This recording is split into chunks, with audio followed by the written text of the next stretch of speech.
Program பார்த்தவங்களுக்கு நல்லா தெரியும். இன் ஏ ஹரின்னு ஒரு வேர்டு எடுத்துக்கிட்டோம் இல்லையா?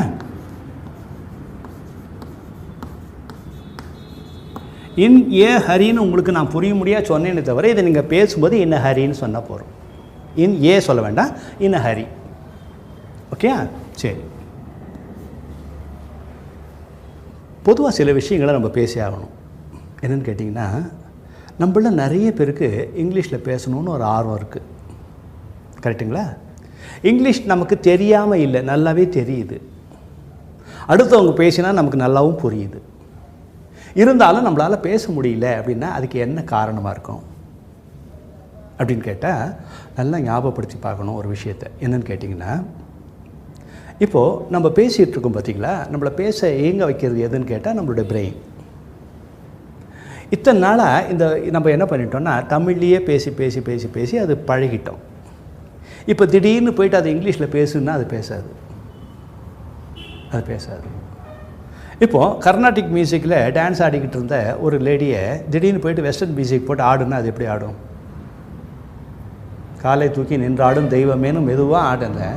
இது வலிப்பு வெட்டி வெட்டி இழுக்கிற மாதிரி ஆடி ஆகணும், முடியாது. அழகாக பாடி டான்ஸ் ஆடினவங்களுக்கு திடீர்னு சொன்னேன். அப்போது அதுக்கு பழக்கம் வேணுமா இல்லையா? நம்மள பல பேர் என்ன நினைக்கிறோன்னா, நம்மளால் முடியாதுங்கிறது தான் சும்மா மனசு ஃபுல்லாக ரொப்பிக்கிட்டு உட்காந்துருக்கோம். யாரையாவது பார்த்து, இப்போ நான் சாரை பார்த்து கேட்குறேன், சார் நீங்கள் ஏரோப்ளைன் ஓட்டுவீங்களேண்ணா? ஐயோ ஏரோப்ளைனா என்னால் முடியாதுண்ணா. ஏரோப்ளைன் ஓட்டுறவங்களாம் மனுஷங்க தானே, எப்படி ஓட்டுறாங்க அவங்க? ஒரு ப்ராக்டிஸ். அந்த ப்ராக்டிஸ் இல்லாத எதையும் செய்ய முடியாது. அதை முதல்ல ஞாபகம் வச்சுக்கணும். புரியுதுங்களா? அப்போது நான் எனக்கு கார் ஓட்ட தெரியாதுன்னா நான் என்னை பற்றி குறை சொல்லி பிரயோஜனம் இல்லை. நான் கார் ஓட்ட கற்றுக்கினா நான் என்னை குறை சொல்லவே வேண்டாம். ஏன் தெரியுமா? நான் கற்றுக்கல, அவ்வளோதான். சைக்கிள் ஓட்ட தெரியாது. சைக்கிள் ஓட்டுறத போல் கஷ்டமான வேலை எதுவுமே செய்யாது. கிடையாது. சைக்கிள் ஓட்ட தெரியாது உங்களுக்கு. சைக்கிளை தள்ளிட்டு போகிறது கூட ஒரு பேலன்ஸ் வேணும். யாராவது கீழே விழாமல் அடிபடாமல் சைக்கிள் ஓட்டி பார்த்துருக்கீங்களா? இல்லை, கொடுமையான விஷயம்லாம் நடக்கும் சில நேரங்களில். ஆமாம், வீட்டில் அலோவ் பண்ண மாட்டாங்கன்னு சொல்லிட்டு அம்மாட்ட எப்படியா காசை வாங்கிட்டு அவர் சைக்கிள்னு சொல்லிட்டு போயிட்டு ஒரு ஃப்ரெண்டை அழிச்சுன்னு போயிட்டு அவனுக்கு தான் சைக்கிள் கொடுப்பான் அவன். இதில் கொடுமையான விஷயம் என்ன தெரியுமா? 1 மணி நேரம் வண்டி வாடகைக்கு வண்டி எடுத்துகிட்டு 1/2 மணி நேரம் அவனே ஓட்டுவான். ஏண்டான்னு கேட்டால் நான் எப்படி ஓட்டுறேன்னு பாரும்பான். வெயிட்டர்ஸ்லாம் இருக்கும். அதுக்கப்புறம் பின்னால் நம்மளை ஏறி உட்கார வச்சுக்கிட்டு என்ன பண்ணுவான்? நேராக பாருமா, நேராக பார்ப்போம், வண்டி சைடில் போகும். ரைட்டுங்களா? எழுத்தாப்புல ஒரு ஆயா வருது, மோதக்கூடாதுன்னு ஃபுல்லாக பார்த்துட்டு இருப்போம். ஒரு நூல் கூட மிஸ் ஆகாது, கரெக்டாக போய் மோதும். இப்போல்லாம் எப்படி?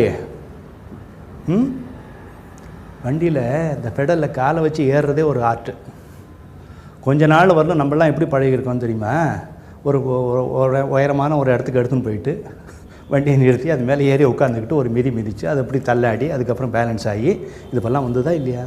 பொத்துன்னு கீழே விழுந்துருவோம். விழுந்தால் கூட என்ன பண்ணுவோம்? எங்கே அடிபட்டதுன்னு பார்க்க மாட்டோம். என்ன பண்ணுவோம்? பக்கத்தில் யாராவது நமக்கு தெரிஞ்சவங்க இருக்கிறாங்கன்னு பார்ப்போம். இப்படியே பழகிட்டோம். அடிபடாமல் நம்ம கற்றுக்கிட்டு இருக்கோமா? இப்போல்லாம் எப்படி? வண்டியில் ஏறி உட்காந்துக்கிட்டு சும்மா நேராக பாருன்னா வண்டி சைடில் போச்சு. இப்போ சைட்லேயே பார்த்துன்னு போகிறோம், வண்டி நேராக போகுது. உண்டா இல்லையா? அதே தான் நானும் சொல்கிறேன், ஞாபகத்தில் வச்சுங்க, ப்ராக்டிஸ் வேணும். இவ்வளோ முன்னுரை எதுக்கு தெரியுமா கொடுத்துருக்கோம்? இந்த இங்கிலீஷை பேசணும். அதுக்கு என்ன பார்க்கலாமா? இதுக்கு 2 வார்த்தை. இனிய ஹரி ஒன்று எடுத்துக்கிட்டோமா? இப்போ இன்னொரு வார்த்தை பாருங்கள். ஐ வில்னு ஒன்று இருக்கு இல்லைங்களா? இது என்ன பண்ணுங்கன்னா, ஐ வில் சொல்லாதீங்க, ஐன்னு சொல்லுங்கள். இனி ஹரி ஒன்று, ஐல் ஒன்று. சரி, இப்போ ஒரு சின்ன சிச்சுவேஷன் கொடுத்துட்றேன். எல்லா உதாரணங்களும் எல்லா ப்ராக்டிஸும் உதாரணங்கள் கொடுத்து தான் சொல்ல போகிறோம். அதனால் உங்களுக்கு ஈஸியாக இருக்கும். அந்த சிச்சுவேஷன் வரும்போது டக்குன்னு நீங்கள் பேசிடுவீங்க. வச்சுங்களா? சரி, இப்போ அடுத்து பார்க்கலாம். இதுக்கு நான் தலைப்பு ஒன்று கொடுக்குறேன்.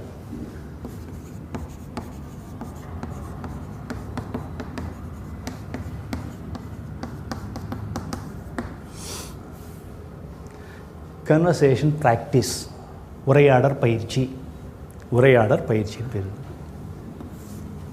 உரையாடல் பயிற்சி. இதுக்கு உரையாடல் பயிற்சின்னு சொல்லணுன்னா இந்த பாருங்க, கான்வர்சேஷன் ப்ராக்டிஸ்ன்னு சொல்லி ரொம்ப பெருசாக இருக்குதுன்னு பார்க்காம இது அப்போ என்ன பண்ணலான்னா சி போட்டு ஒப்பி போடலாம். அதோடு இல்லை, நம்பர் போட்டு நம்பர் 1 சிபி நம்பர் 1 அப்படின்னு போடுவோம். இதை முடிஞ்ச வரலும் என்ன பண்ணுங்கன்னா ப்ராக்டிஸ் பண்ணி பார்க்கணும். ஃப்ரெண்ட்ஸ், கேள்வி அமைப்பது, கேள்விகளை அமைத்து பேசுவது என்பது கடினமான விஷயம் அல்ல. என்னால் முடியும்னு நம்பிக்கையோடு ஆரம்பிங்க. இப்போ நம்ம ஏற்கனவே பார்த்தோம், ஒரு கேள்வியை அமைப்பதற்கு உங்களுக்கு தேவையான முதல் வார்த்தை வேர்ப் என்று சொன்னேன். அது ஈஸ் முதல்ல கொடுத்துட்டோம். அடுத்தது சப்ஜெக்ட் என்று பார்த்தோம், திஸ் கொடுத்தோம். அடுத்தது காம்ப்ளிமெண்ட் என்று பார்த்தோம், யுவர் புக் என்று பார்த்தோம்.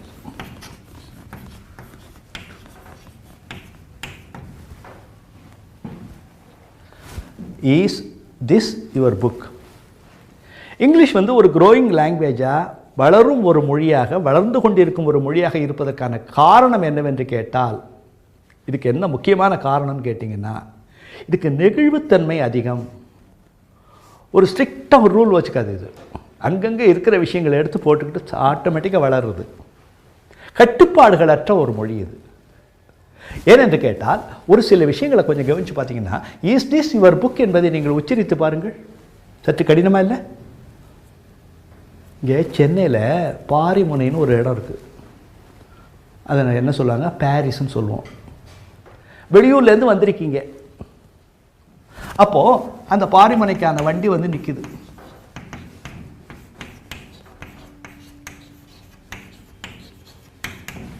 அருகில் இருக்கும் நபரை பார்த்து, excuse me, is this Paris bus அப்படின்னா, இல்லை அந்த கண்டக்டர்த்தையும் கேட்குறீங்க, இஸ் திஸ் பாரிஸ் பஸ்ஸுன்னா என்ன சத்தம் வருது பாருங்கள், கொஞ்சம் உச்சரித்து பாருங்கள். இஸ் திஸ் பாரிஸ் பஸ்ஸுன்னா புஸ் புஸ் புஸ் புஸ்ன்னு சத்தம் வருது. புரியுதா? அப்போ என்ன பண்ணலாம், அவர்கிட்ட போய்ட்டு excuse me, is this Paris பஸ்ஸுன்னா பய அப்படிமா. கொஞ்சம் கவனிங்களேன், இந்த ஈஸ் பக்கத்தில் திஸ் தான் வரணும்னு சொல்லி இந்த கட்டாயமெல்லாம் கிடையாது இந்த லாங்குவேஜுக்கு. ஒரு நெகிழ்வுத்தன்மை கொண்ட லாங்குவேஜ். என்ன வரந்தாலும் எடுத்து போட்டுக்கிட்டு போயிட்டே இருக்கணும். கட்டுப்பாடுகளற்ற மொழி இது. கட்டுப்பாடே கிடையாது. அப்போ என்ன பண்ணலாம், விட்டு போடுங்களே, தப்பே இல்லை, தாராளமாக போடலாம்.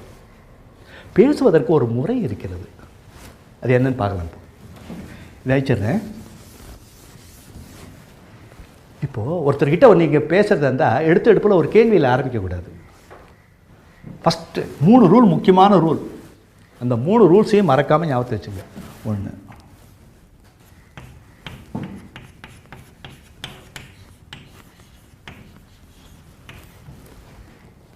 ஃபஸ்ட்டு கேள்வி கேட்கறதுக்கு முன்னால் அவர் ஏதோ ஒரு சிந்தனையில் இருப்பார்.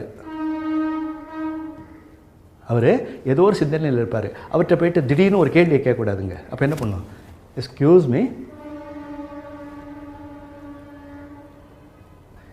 எஸ்கியூஸ் மீ அப்படின்னு ஒன்று, யார் இதுன்னு மெதுவாக பார்க்குறாரு.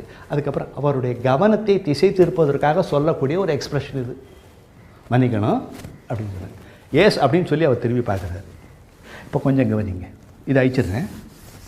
ஃபஸ்ட்டு ரூல் என்னது, ஒரு எஸ் ஆர் நோ டைப் கொஸ்டினாக நான் கேட்கறதுக்கு முன்னால் எஸ்கியூஸ் மீங்கிறத யூஸ் பண்ணணும். 1. 2வது பாருங்கள், பாஸ். பாஸுங்கிற வார்த்தை நீங்கள் கேள்விப்பட்டிருக்கீங்களா? அந்த பாஸு ஃபெயில் இல்லைப்பா, PASS அந்த பாஸு ஃபெயில் அது இல்லை. இந்த பாஸுங்கிறது நீங்கள் கேள்விப்பட்டிருக்கலாம். உங்கள் வீட்டில் இந்த CD பிளேயர் எதாவது வச்சுருக்கீங்களா? அதில் பாஸுன்னு ஒரு பட்டன் பார்த்துருக்கீங்களா? என்னது அது? நீங்கள் லேட்டஸ்ட்டாக ரிலீஸ் ஆன ஒரு திரைப்படத்தோட சீடியை வாங்கி போட்டு மெய் மறந்து பாட்டு கேட்டுட்ருக்கீங்க. அந்த நேரத்தில் தங்கச்சி அண்ணன் முதுக சுரண்டுது. அந்த பாஸ் அமைக்கிட்டு என்ன அப்படின்னு கேட்டேன். அம்மா சாப்பிட கூப்பிட்றாங்க. வரேன் போ, எடுத்தாச்சு. சிறு நிறுத்தம்னு அர்த்தம். பாஸ்னா என்ன அர்த்தம்? சிறு நிறுத்தம். அந்த பாஸ் வர இடத்துலலாம் நான் என்ன பண்ணுறேன், இப்படி ஒரு ஸ்ட்ரோக் ஒன்று கொடுக்குறேன் வச்சுங்களா. இந்த பாஸ் வந்துச்சுன்னா நீங்கள் என்ன பண்ணுங்க, அதுக்கப்புறம் என்ன பண்ணுங்கன்னா, இது திஸ்ன்னு ஒன்று இருக்குல்ல, இதுக்கு பதிலாக இட்டு யூஸ் பண்ணும். புரியுங்களா? அப்போ இந்த 3 ரூல் நோட் பண்ணி வச்சுங்க. எக்ஸ்கியூஸ் மீ, பாஸு, திஸ்ஸுக்கு பதிலாக இட்டு. இப்போ எல்லாத்தையும் சேர்த்து நம்ம பேச ஆரம்பிக்கணும். எப்போலேருந்து? அடுத்த ப்ரோக்ராம்லேருந்து நம்ம பேச ஆரம்பிக்கணும். சரியா? நான் தமிழில் சொல்லிவிட்டே வருவேன், டக்கு டக்கு டக்குன்னு இங்கிலீஷில் மாற்றி கொண்டு வந்தாச்சுங்க. அடுத்தது அதை அமைக்கிறது எப்படின்றத பற்றி பார்த்துட்டு வரோம். கரெக்டுங்களா? இப்போது நான் ஏற்கனவே சொன்னேன், ஒரு 3 மெத்தட் வச்சுங்க. சார் நம்ம எழுதும்போதும் பேசும்போதும் கொஞ்சம் வித்தியாசம் இருக்கும் பாருங்கள். எழுதும்போது நம்ம வந்து full stop, comma, question mark இதெல்லாம் போடுறதா உண்டா இல்லையா? அதுபோல் பேசும்போது என்ன பண்ணுங்கன்னா கொஞ்சம் நிறுத்தி நிதானமாக பேசுங்களேன். இப்போ ஃபஸ்ட்டு பாருங்கள்.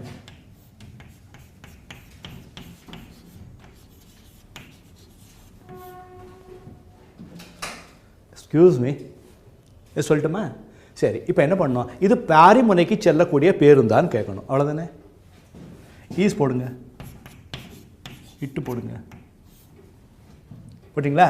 பாரிஸ் போடுங்க, பஸ் போடுங்க. இதை நீங்கள் எப்படி உச்சரிக்க போகிறீங்க? எதோ உச்சரிக்க.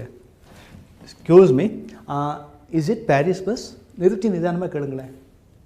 இப்போ நான் என்ன சொன்னேன்? இந்த இடத்துல இது போல் ஒரு சின்ன ஒரு கோடு போட்டிருக்கேன். இதுக்கு என்ன பேர்? பாஸ்ன்னு சொன்னேன். ஞாபகம் இருக்கா? PAUSE, pass.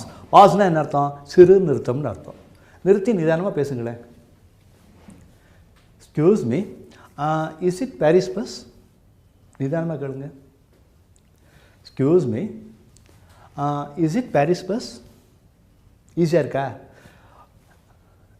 இப்போது 1 2 3 4 வார்த்தைகள் வந்தால் நடுவில் வந்து ஒரு சின்ன கோடு போடுங்க. 3 வார்த்தை தானே கோடு போடணும்னு அவசியம் இல்லை. பாஸ் இல்லாமல் டக்குன்னு பேசிடலாம். ஆனால் எக்ஸ்கியூஸ் மீ அப்படின்னு சொல்லி கொஞ்சம் கேப் கொடுக்கணும். ஏன் தெரியுமா? அவருடைய கவனத்தை திசை திருப்பி அதுக்கப்புறம் அவர் வந்து பேச ஆரம்பித்த பிறகு தான் நம்ம பேச போகிறோம். அதனால் கொஞ்சம் எக்ஸ்கியூஸ் மீ மட்டும் என்ன பண்ணுங்கள், கேப் கொடுங்க. அதுக்கப்புறம் என்ன பண்ணுங்கள், 3 வார்த்தை இருந்தால் அப்படியே சொல்லிடலாம். ஈஸியாக இருக்கும். புரியுதுங்களா? அப்போது ஈஸியாக இருக்கா? நிறைய கேள்விகளை கேட்கணும். இப்போ நம்ம என்ன பண்ணலாம், நமக்குள்ளே ஒரு சின்ன இது பண்ணலாம். அதாவது என்னன்னு கேட்டால், இதை அழிச்சிட்டுமா? இன்னொரு விஷயம் சொல்ல மறந்துட்டேனே. இந்த பாஸுங்கிறது எவ்வளோ நேரம் இருக்கணும்? அது ரொம்ப முக்கியம். பாஸ் எவ்வளவு? ஒரே ஒரு செகண்டு தான், ஒரு நொடி, அவ்வளோதான். அதுக்கு மேலே போகக்கூடாது. சும்மா just excuse me, is it Paris bus? அவ்வளோதான். அதுக்கப்புறம் ரொம்ப கேப் கொடுக்கும். நீங்கள் தானே சார் சொன்னீங்கன்னு சொல்லிட்டு ரொம்ப நேரம் நிறுத்தக்கூடாது. வண்டி வந்து நிற்கிது. Excuse me, is it Paris bus அப்படின்னு கேட்டு திரும்பி பார்த்தா வண்டி பாரிஸ்க்கு போயிருக்கும். அவ்வளோ கேப் கொடுக்கக்கூடாது. என்ன பண்ணோம்? ஒரே ஒரு செகண்டு, அவ்வளோதான். ஒரு செகண்ட் அர்த்தம், ஒரு நொடி ஆளு. ஓகே, சொல்லிடலாமா? சரி, இதில் ஃபிக்ஸடாக நம்ம என்ன பண்ணலாம் தெரியுமா? இதை அழிச்சிட்றேன் பாருங்கள். இந்த ஈஸ் ஒன்று இருக்கா, இதுக்கு பக்கத்தில் ஒரு இட்டு ஒன்று போடுங்க. போட்டிங்களா? இது வேர்பு, இது சப்ஜெக்டு, இது காம்ப்ளிமெண்ட்டு. இந்த ஃபார்முலாவை மறக்காமல் ஞாபகம் வச்சுங்க. ஈஸ் பக்கத்தில் ஒரு இட்டு வருதா? சரி, இதுக்கு பக்கத்தில் ஒரு காம்ப்ளிமெண்ட்டை மட்டும் நீங்கள் சேர்த்து பேச ஆரம்பிச்சிடலாம். பிரச்சனையே இருக்காது. இப்போ நம்ம என்ன நினைக்கணும், இங்கிலீஷில் பேசுகிறது ரொம்ப ஈஸி. கொஸ்டின்ஸ் வந்து மொத்தம் எஸ்ஆர் நோ டைப்பு, அப்புறம் WH, அதுக்கப்புறம் வந்து நெகட்டிவ்னு இருக்குது. எஸ்ஆர் நோ டைப் கொஸ்டின்ஸ் கேட்குறது ஒன்றும் அவ்வளோ கஷ்டமான விஷயமாக தெரியல. ஆச்சுங்களா? இப்போ இட்டுங்கிறது எதுக்கு? மனிதர்களை தவிர பொருட்களோ இடங்களோ அதை பற்றி பேசும்போது பார்த்தீங்கன்னா இட்டு யூஸ் பண்ண போகிறோம். அவ்வளோதானே? சரிங்களா? இப்போ பார்க்கலாமா? ஈஸ் பக்கத்தில் ஒரு இட்டு இருக்கா இல்லையா? சரி, இப்போ கொஞ்சம் கவனிங்க. ஒருத்தர் இப்படி பேசிக்கிட்டே இருந்தாருங்க, புக்கை வச்சுட்டு போயிட்டார். அவர் கிளம்பினோடனே எக்ஸ்கியூஸ் மீ அப்படின்னு திரும்பி பார்க்குறாரு. பார்த்த உடனே அவர்கிட்ட கேட்குறேன்,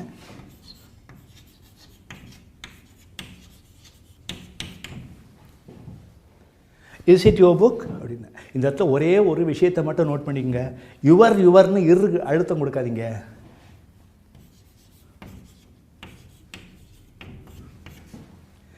வேண்டாமே.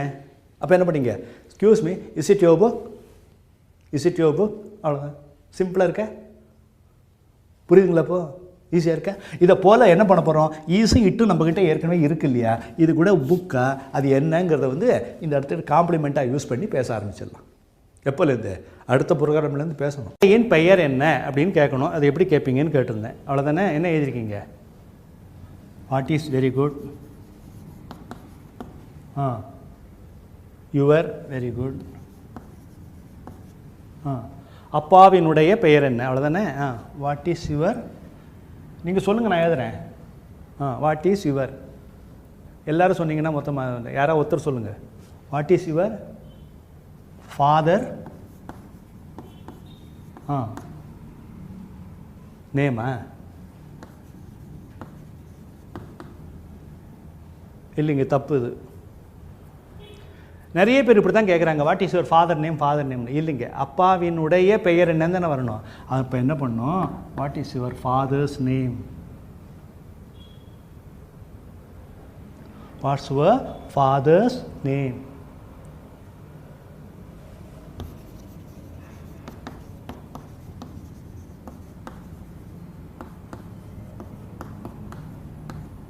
What's your mother's name?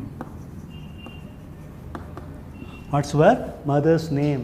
அம்மாவினுடைய அப்பாவினுடைய உடையங்கிற வரும்போது அப்பாஸ்ட்ரபி எஸ் வரணும். ஏற்கனவே நான் நிறைய வாட்டி சொல்லியிருக்கேன், புரியுதுங்களா? ஏன்னா யுவர்னா உன்னுடைய, ஹிஸ்னா அவனுடைய, ஹர்னா அவளுடையன்னு தனி வார்த்தை இருக்குது. ஒருவருடைய பெயருக்கு பக்கத்தில் ஒரு அப்பாஸ்ட்ரபி எஸ் வந்தால் அவருடையன்னு அர்த்தம். இதை கொஞ்சம் மறக்காமல் நோட் பண்ணி வச்சுங்க. What's your father's name, what's your mothers name, what's your brothers name, இப்படி தான் வரணும். What is your sisters name, இப்படி தான் வரணும். இதை கொஞ்சம் மறக்காமல் நோட் பண்ணி, நோட் பண்ணிட்டீங்களா?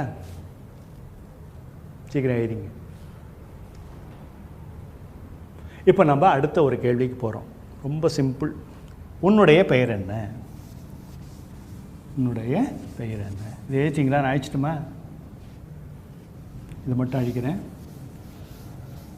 ஆமாம், பெரிய கேள்வி. போங்க, உன்னுடைய பேர் என்னங்கிறத நாங்கள் தான் எல்கேஜி யூகேஜிலேருந்து கேட்டுக்கிட்டு இருக்கோம். என்ன சார் பெரிய விஷயம், கேட்குதுங்க, தப்பே இல்லை. எல்லோரும் இப்படி கேட்கணுன்னு ஆசைப்படுவீங்க, அவ்வளோதானே?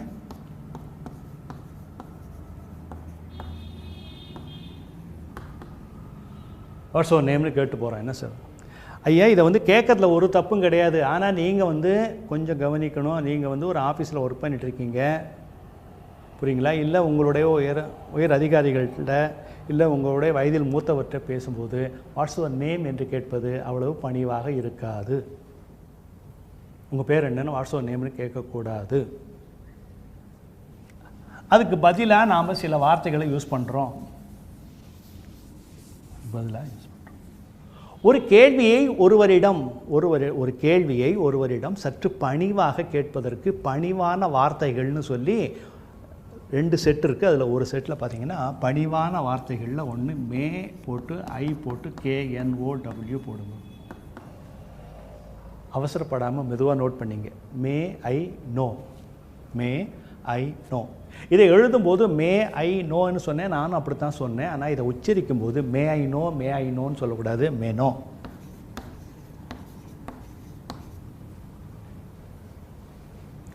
மே ஐ நோன்னு சொல்லாமல் மே நோ. இப்போ என்ன பண்ணுங்க,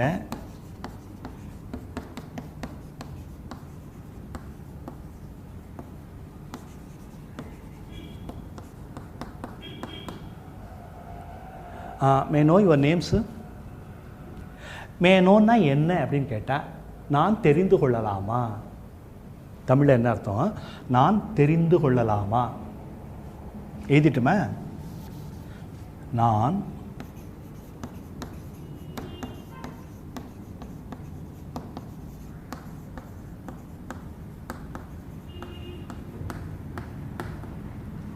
ஒரு விஷயத்தை நான் தெரிஞ்சுக்கலாமா அப்படின்னு சொல்லி பணிவாக கேட்குறதுக்கு மேனோங்கிற வார்த்தை யூஸ் பண்ணி மேனோ யுவர் நேம்ஸு அப்படின்னா, சார் உங்கள் பேர் என்னன்னு நான் தெரிஞ்சுக்கலாமா. பணிவான வார்த்தை, மிக பணிவான வார்த்தை. ஓகேங்க. உங்கள் நோட் புக் எழுதிட்டே வரீங்க இல்லையா, கீழே கொஞ்சம் இடம் விட்டு வைங்க, இன்னும் ஒரு வாக்கியம் எழுதுறதுக்கு. ஓகே. இப்போது ஒரு கொஞ்சம் கவனிக்கணும். இப்போ பெரும்பாலும் மே ஐ நோ யுவர் நேம்னு யாரும் அவ்வளோ பெரிய கேள்வியெல்லாம் இப்போ யாரும் கேட்கறதில்ல. இதை இன்னும் சுருக்கமாக கேட்கலாம், அதுவும் மரியாதையாகவே கேட்கலாம். அதை பார்க்க போகிறோம். இன்னும் ஒரு சந்தேகம் கூட இருக்கும். அது என்ன சந்தேகம் தெரியுமா? சார் நான் வந்து நிறைய பேருக்கு பேசி கேள்விப்பட்டிருக்கேன், இதை போல் வந்து கேட்கும்போது கொஞ்சம் மரியாதையை கேட்குறதுக்கு மே நோ யுவர் குட் நேம்னு கேட்பாங்க சார். கரெக்டுங்களா? அதை கேட்கலாமான்னு கூட இருக்கும். அதை பற்றியெல்லாம் நம்ம வந்து என்ன பண்ணலாம், அடுத்த ப்ரோக்ராமில் டிஸ்கஸ் பண்ணலாம். ஓகே, அடுத்த ப்ரோக்ராமில் டிஸ்கஸ் பண்ணலாம். வாட் முடிச்சுட்டு இப்போ நம்ம அடுத்ததாக பார்க்க வேண்டியது which.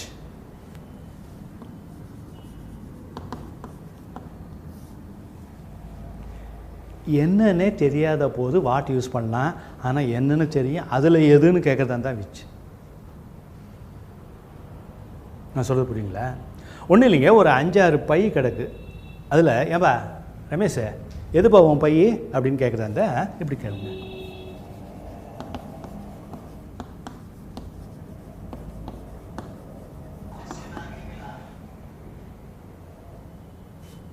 Which is your bag. புரியுங்களா? சரி,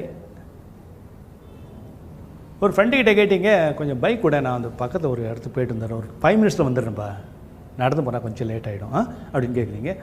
சீக்கிரம் வந்துடுறியா அப்படின்னு கேட்டு அவன் பைக் சாவி கொடுக்குறான். என்ன பைக்குப்பா அப்படின்னு கேட்குறேன். பல்சருங்கிறான்.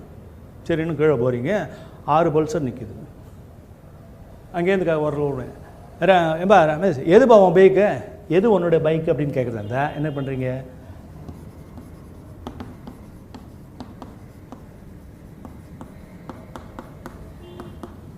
Which is your bike.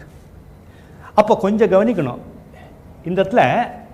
இதெல்லாம் ரொம்ப சிம்பிளான விஷயந்தான், நான் இல்லைன்னு சொல்ல. ஆனால் இதை கொஞ்சம் உச்சரிக்கும் போது என்ன பண்ணுறீங்கன்னா, யுவர்னு சொல்லாமல் இதை கொஞ்சம் மாற்றி சொல்லணும். அதே சொல்லுங்கள், which is your bag, which is your bag. Your பேக்னு சொன்னால் போதும், யுவர் பேக்னு சொல்லி இருக்கு அழுத்தம் கொடுக்காமல் இருங்க, போகிறோம், ஈஸியாக பேசிடலாம். Which is your bike, which is your bike, your bike, your bag, your book, இப்படி தான் வரணும். நான் சொல்கிறது புரியுங்களா? சரி, அடுத்தது. அது என்னவோ தெரியலைங்க, சில பேருக்கு இங்கிலீஷில் பேச கற்றுக்கிறவங்களுக்கு பார்த்திங்கன்னா என்ன பெரிய பிரச்சனை தெரியுமா? யாராவது இங்கிலீஷில் பேசினா அவங்க பேசுகிற இங்கிலீஷ் கரெக்டாக இருக்கும், ஏன் இங்கிலீஷ் தான் தப்பு அப்படின்னு ஒரு எண்ணம் மனசுலேயே இருக்குது ரொம்ப நாளாக. இந்த கான்ஃபிடென்ஸ் இல்லாத இருக்கிறதுனால தான் நம்மளால் பேச முடியல. நல்லா ஞாபகத்தில் வச்சுக்கணும். இதே கேள்வியை வேறு விதமாக யாராவது கேட்டாங்கன்னு வச்சுங்களேன், உதாரணமாக பார்க்கலாம்.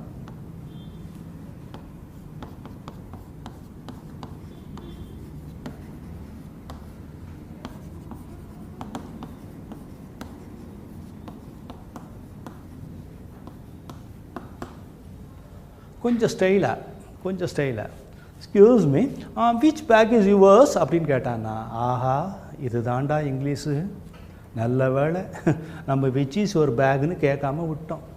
பார்த்தியா எப்படி கேட்குறான்னு, இதுதான் கரெக்டாக இருக்குண்ணா. ரெண்டும் கரெக்டு தான், நாம் தான் கரெக்ட் இல்லை. என்ன ஒரு பெரிய தப்பு பண்ணுறோம், இது நாம் அடுத்தவங்க பேசுகிறது எப்பவுமே ரொம்ப கரெக்டான இங்கிலீஷு, நான் பேசுகிறது தப்புன்ற எண்ணத்தை முதல்ல எடுத்துருங்க. புரியுதுங்களா? என்ன பெரிய வித்தியாசம் இருக்கு? விச் இஸ் யுவர் பேக்னா எது உன்னுடைய பை, விச் பேக் இஸ் யுவர்ஸ்னா எந்த பை உன்னுடையது, ரெண்டும் ஒன்று தானே. நான் சொல்கிறது புரியுங்களா? ஏன் இவ்வளவு கஷ்டப்பட்டு கேட்கணும்? விச் இஸ் யுவர் பேக்னு கேட்டுருங்க, தப்பே கிடையாது. விச் இஸ் யுவர் பைக்குன்னு கேளுங்க, விச் இஸ் யுவர் பேக்னு கேளுங்க, which bag is yours, which bike is யுவர்ஸ்ன்னு சொல்லிட்டு அப்படியெல்லாம் இழுக்கணும்னு அவசியமே கிடையாது. இதை கொஞ்சம் மறக்காமல் ஞாபகத்தை வச்சு ஏச்சிங்களா? சீக்கிரம் எழுதிங்க. Which is your bag, which is your bike. Okay, இதுதான் வேணான்ட்டோம். இதையும் கொஞ்சம் ஸ்டைலாக அசத்துறதா இருந்தால் அசத்துங்களேன். இப்போ தான் நமக்கு தான் புரிஞ்சு போச்சு இது என்னென்னு, ரெண்டும் ஒன்று தான். ஓகே, சரி, இப்போ பார்க்கலாம். ஒரு சில விஷயங்களை காம்ப்ரமைஸ் பண்ணிங்க. 99.9% எல்லாரும் ஒரு விஷயத்தை யூஸ் பண்ணும்போது நான் மட்டும் அதில் விலகி இருக்கணும்னு அவசியம் ஒன்றும் கிடையாது.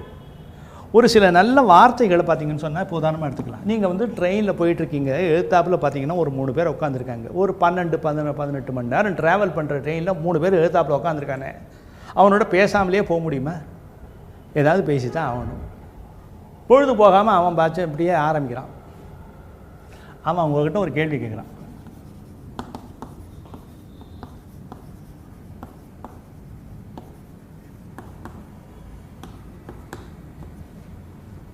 விச் இஸ் யுவர் ஹோம் டவுன்னு கேட்குறான். Which is your home town? ஒன்றும் இல்லை. இது ஹோம் டவுன்னா என்ன தெரியுமா?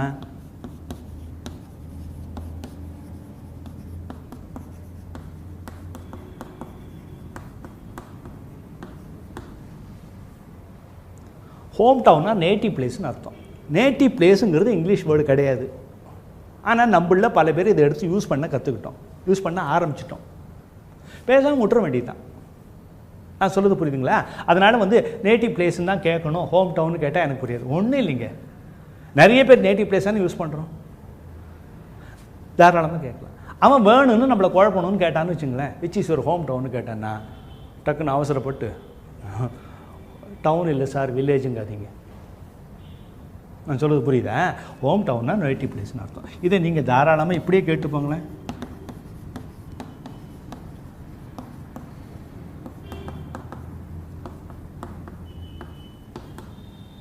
விச் இஸ் யுவர் நேட்டிவ் பிளேஸ்னு கேட்கலாம், தப்பே கிடையாது. நான் சொல்கிறது புரியுதுங்களா? அதனால் ஹோம் டவுன்னு சொன்னாலும் நேட்டிவ் பிளேஸ்னாலும் ஒன்று தான். ஹோம் டவுன்னா பிறந்த ஊர், சொந்த ஊர்னு அர்த்தம். இங்கிலீஷில் கிடையாது, ஆனால் நம்ம யூஸ் பண்ணிகிட்ருக்கோம். புரியுங்களா? இப்போ நிறைய விஷயங்கள் நம்ம யூஸ் பண்ணுறோம். அதெல்லாம் என்னென்னு ஒன்று முதல்ல இப்போ ஹோம் டவுன் பார்த்துருக்கோம். போன ப்ரோக்ராம் பார்த்தீங்களா? நேட்டிவ் பிளேஸுங்கிறதுக்கு ஹோம் டவுன்னு சொல்லலாம். பார்த்தீங்களா? சரி, இப்போ நம்ம வந்து அடுத்ததாக ஒரு விஷயம் பார்க்குறோம். அதாவது சார் ஒரு 5-6 பை இருந்துச்சுன்னா அது எது உங்கள் பையன்னு கேட்கலாம். ஒரு 4-5 பைக்கு நின்றுச்சுன்னா எது உங்கள் பைக்குன்னு கேட்கலாம். ஒரு 10-15 புத்தகம் கிடக்குது, எதுப்பா உன்னுடைய புக்குன்னு கேட்கலாம், தப்பு கிடையாது. ஆனால் இருக்கிறது ஒன்றே ஒன்று தான், இருக்கிறது ஒன்றே ஒன்று தான். இது யாருடையதுன்னு கேட்போம். ரொம்ப நேரமாக இங்கே ஒரு பை இருக்கே, இந்த பை யாருடையது? இப்போ கொஞ்சம் கவனிங்க. இது வரைக்கும் நம்ம வாட்னா என்னன்னு பார்த்துட்டோம்.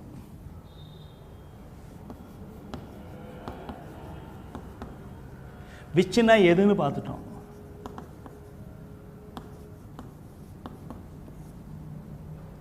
இப்போ அடுத்தது நல்லா ஞாபகத்தை வச்சுக்கணும். யாருடைய அப்படின்னு சொல்கிறது அந்த இதுக்கு தனி வார்த்தை இருக்குது, ஹூஸ்.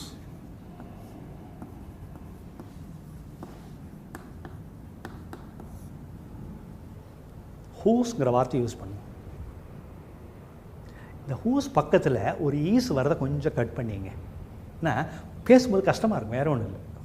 ஹூஸ் ஈஸ்னால் சரிப்பட்டு வராது. அப்போ என்ன பண்ணிங்கன்னா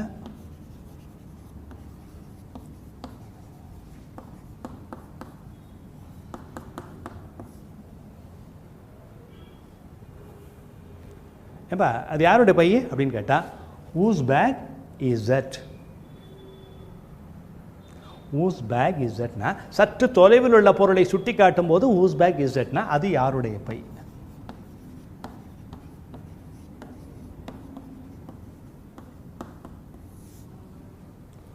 Whose bag is that? Whose bag is that? Okay.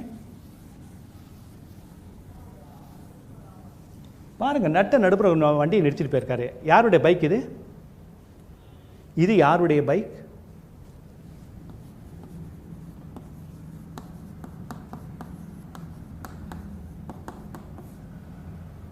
Whose bike is it?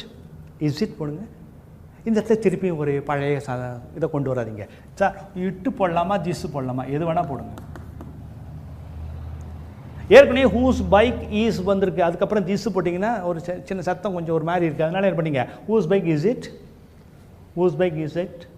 தட்டு போடலாமா? ஏன் சார் சார் இந்த இடத்துல தட்டு வருது, இந்த இடத்துல இட்டு வருதே சார்னா ஒன்றும் இல்லைங்க. அது யாருடைய பையன்னு சொல்லி சற்று தொலைவில் உள்ள பொருளை சுட்டி காட்டும் போது தட்டு யூஸ் பண்ணிங்க. பக்கத்துலேயே இருக்குன்னா இட்டு போடுங்க. இது யாருடைய பை இல்லை திஸ் போடுங்க, தப்பு இல்லை, ஒன்றும் இல்லை. இதில் எது வேணால் யூஸ் பண்ணலாம். கரெக்டுங்களா?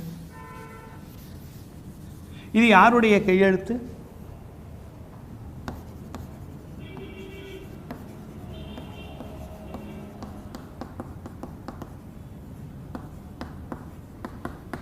Whose handwriting is it? இது யாருடைய கையெழுத்து?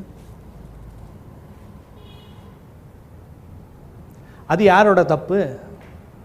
அது யாருடைய தவறு?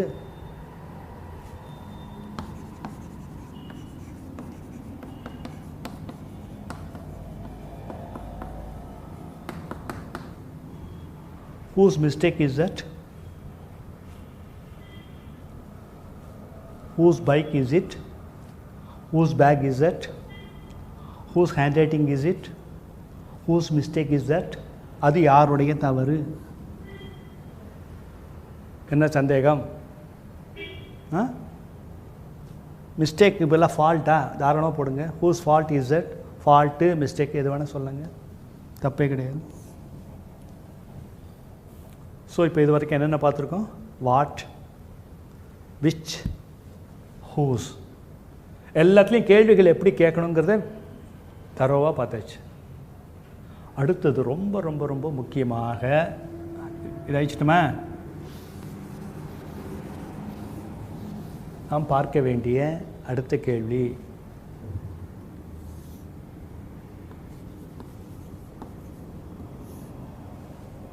when.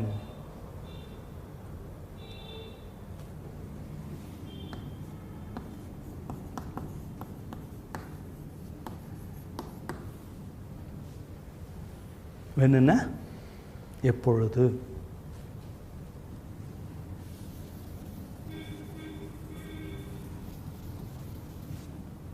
கொஞ்சம் கவனிக்கணும். இங்கிலீஷ் வந்து ரொம்ப ரொம்ப ஈஸியான லாங்குவேஜ் தான். ஆனால் இதனுடைய அடிப்படை நல்லா புரிஞ்சுக்கணும். இப்போ ஒரே ஒரு விஷயம் சொல்கிறேன், நோட் பண்ணி வச்சுங்க. இப்போ வென்னுன்னா பொதுவாக எப்பொழுதுன்னு கேள்வியாக வரும்போது எப்பொழுது தான். ஆனால் ரெண்டு வாக்கியங்களை இணைக்க வரும்பொழுது இந்த வென்னுங்கிற வார்த்தைக்கு பொழுது என்று ஒரு அர்த்தம் உண்டு. இப்போ நம்ம பொழுதை பற்றி பார்க்கல, எப்பொழுது பற்றி தான் பார்க்க போகிறோம். அதுவும் எப்போலேருந்து? அடுத்த ப்ரோக்ராம்லேருந்து. ஓகேங்களா? இந்த வென்னுங்கிறது நிறைய கேள்விகள் இருக்குது. இதை வந்து நோட் பண்ணி வச்சுங்க. இன்றைக்கி நம்ம வென் அப்படின்ற வார்த்தையை எடுத்துக்கிட்டு எப்படியெல்லாம் கேள்வி கேட்கலாம், கேட்ட கேள்விக்கு எப்படி பதில் சொல்கிறது எல்லாத்தையும் பார்க்க போகிறோம். சரிங்களா? இப்போ வென் எடுத்துக்கலாம்.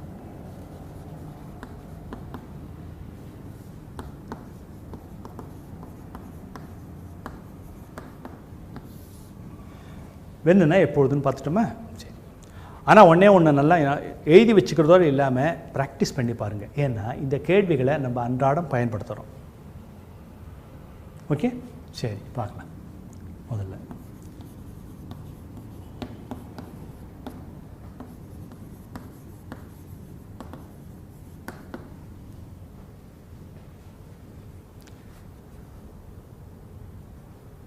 இப்போது என்ன அர்த்தம்? அடிக்கடி நீங்கள் கேட்குறது இல்லையா? மனோருக்கு கல்யாணம் இல்லை, எப்படா கல்யாணம்? When is a wedding? When is a wedding? When is a wedding? திருமணம் எப்பொழுது? நம்ம ஆஃபீஸில் ஏதோ மீட்டிங்னு சொன்னீங்க, ஃபங்க்ஷன்னு சொன்னீங்க, இதெல்லாம் நம்ம கேட்குறது உண்டா இல்லையா? பாருங்கள், ஃபங்க்ஷன் எப்போ?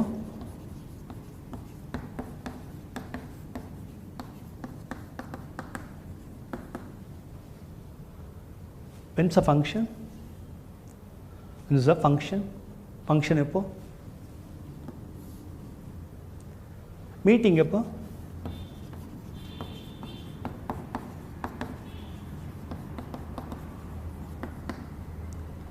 When's a meeting?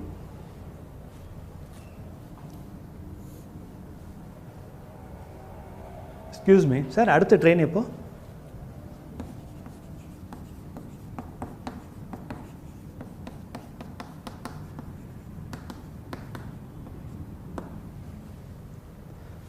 When is the next train? When is the next train? அடுத்த ட்ரெயின் எப்போ?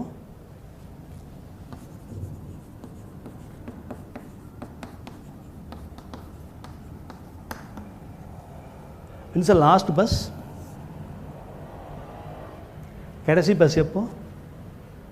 எல்லாத்தையும் எழுதி வச்சுட்டா மட்டும் போகாதுங்க, ஒரு வாட்டி சொல்லி சொல்லி சொல்லி பழகணும். ஏன்னா கண்டிப்பாக நீங்கள் இதெல்லாம் கேட்டு தானே ஆகணும். கல்யாணம் எப்போ? When is the wedding? Function எப்போ? When is the function? When is the meeting? When is the next train? When is the last bus? When is the next bus? Next bus, last bus, எல்லாமே. இந்த இடத்துல நான் இன்னொன்று கூட சொல்லலாம். When is the last bus to Arakkonam? When is the next train to Tiruvallur? இப்படி நீங்கள் என்ன பண்ணலாம், பக்கத்தில் 2 போட்டு கூட சொல்லிடலாம். அப்போ நமக்கு வந்து மெயின் பேசிக்காக என்ன பண்ணுறோம், இதை வந்து இதுக்கெல்லாம் பதில் சொல்கிறத பற்றி ரொம்ப கஷ்டப்படவே வேண்டாம். ரொம்ப ரொம்ப சிம்பிளாக சொன்னால் போகிறோம். த வெயிட்டிங் ஈஸ்ன்னு ஆரம்பிக்கவே வேண்டாம். முதல்ல பார்த்தீங்க, இது முதல்ல எழுதிங்க. தெளிவாக இருங்க. When is a wedding?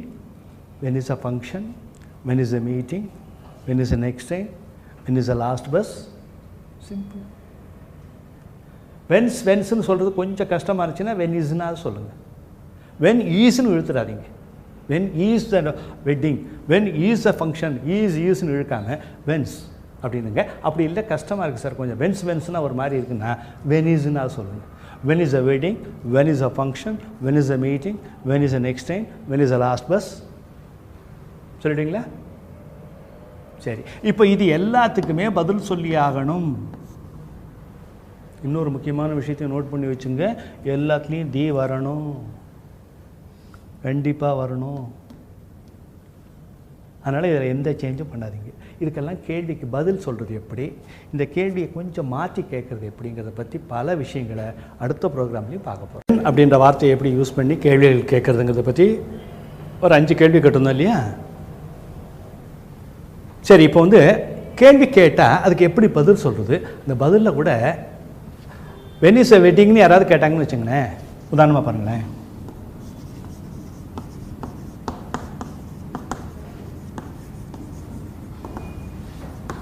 யாராவது when is a weddingன்னு கேட்டாங்கன்னா இதுக்கு பதில் சொல்லும்போது the wedding isலாம் ஆரம்பிக்க வேண்டாம்.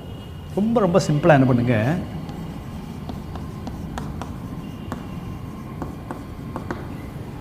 அடுத்த மாதம் அப்படின்னா நெக்ஸ்ட் மந்த். இந்த இடத்துல நோட் பண்ணிக்க வேண்டிய ஒரு முக்கியமான விஷயம், தேவையில்லாமல் இன்னொரு வார்த்தையை இங்கே சேர்க்காதீங்க. நிறைய பேர் என்ன பண்ணுறாங்கன்னா on next month, in next month இதெல்லாம் சொல்லுவாங்க. சொல்லக்கூடாது. நெக்ஸ்ட் மந்த்துக்கு முன்னால் இன்னு தி எதுவுமே தேவையில்லை, வெறும் நெக்ஸ்ட் மந்த்னு சொல்லலாம். உதாரணமாக எடுத்துக்கிட்டிங்கன்னா வாக்கியமாக இதை அமைக்கும்போது the wedding is next months, அவ்வளோதான். when is a வெட்டிங்னா next month, next week.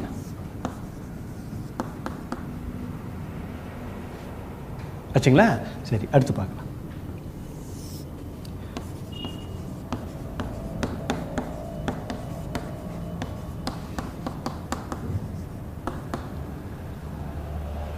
When is a function?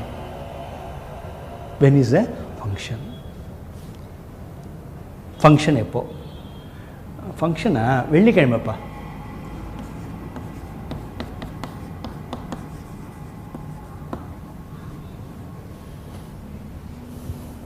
On Friday. இந்த இடத்துல ஒரே ஒரு விஷயத்தை நல்லா நோட் பண்ணிக்கணும். இங்கே நெக்ஸ்ட் வீக் வரும்போது, நெக்ஸ்ட் மந்த் வரும்போது இன்னும் எதுவுமே தேவையில்லைன்னு சொன்னீங்க, ஆன்லாம் தேவையில்லைன்னு சொன்னீங்க. திருப்பி இந்த இடத்துல ஒரு ஆன் கொண்டுருக்கீங்கன்னா ஒரு கிழமையுடைய பெயர் வரும்பொழுது ஆன் யூஸ் பண்ணுங்க. இன்னொன்று சொல்லப்போனால் ஆன் ஃப்ரைடே என்று சொன்னால் வெள்ளிக்கிழமை அன்று என்பது இதனுடைய முழுமையான அர்த்தம்.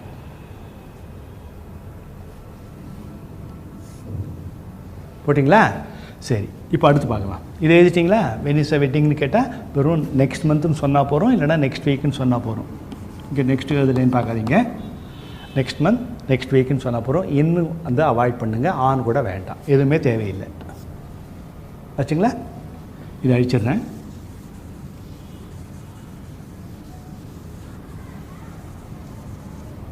இப்போது இந்த கேள்வியை கொஞ்சம் மாற்றி கேட்கலாம்.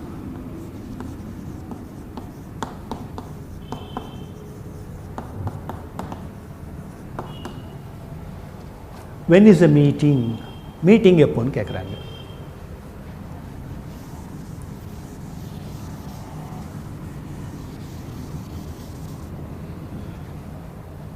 இப்போ அவசரப்படாமல் கொஞ்சம் பொறுமையாக கவனிங்க.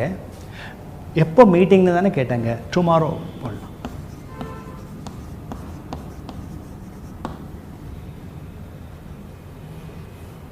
சின்ன சந்தேகம் ஒன்று வருமா? என்ன சார், இந்த இடத்துல ஆன் ஃப்ரைடே போட்டிருக்கீங்க, வெறும் டுமாரோ வந்திருக்குன்னா நல்லா நோட் பண்ணி வச்சுக்கணும். ஏற்கனவே நீங்கள் எழுதி வச்சுருப்பீங்க நோட் புக்கில், நோட் அப்படின்னு சொல்லி தனியாக எழுதியிருந்தேன். டுமாரோங்கிற வார்த்தைக்கு முன்னால் ஆனோ இன்னோ எதுவுமே வரக்கூடாது. டுடே, எஸ்டர்டே, டுமாரோ இதுக்கு முன்னால் வேறு எதுவுமே வராது. நான் ஒரே ஒரு விஷயம் மட்டும் சொல்கிறேன். டுடேன்னா என்ன அர்த்தம்? இன்று. இப்போது ஏன் வராதுன்னு சொன்னால், வராதுன்னா ஏன் சார் வராது? எப்போவுமே நம்ம அது கேள்வி கேட்போம், ஏன் வராது அப்படின்னு கேட்டால் ஈஸியாக சொல்லிடலாம். ஆன்னா நான் என்ன சொன்னேன்? ஃப்ரைடேனா வெள்ளிக்கிழமை, ஆன்னா அன்று. வெள்ளிக்கிழமை அன்றுன்னு சொல்கிறதுக்கு யூஸ் பண்ணலாம். டுடேன்னா என்ன அர்த்தம்? இன்று. ஆன் போட்டிங்கன்னா என்ன ஆகும்? இன்று அன்று என்று அன்று இது போல் ஏதாவது வாக்கியம் உண்டா, அர்த்தம் உண்டா? அதனால் டுடே, எஸ்டர்டே, டுமாரோ இதெல்லாம் வந்துச்சுன்னா தயவு செஞ்சு இதுக்கு முன்னால் ஆன் போடாதீங்கோ. ஈஸியாக இருக்கப்போ சரி. அடுத்தது பிரச்சனையே கிடையாதுங்க. ஆனால் ஒரே ஒரு விஷயத்தை மட்டும் நோட் பண்ணிங்க.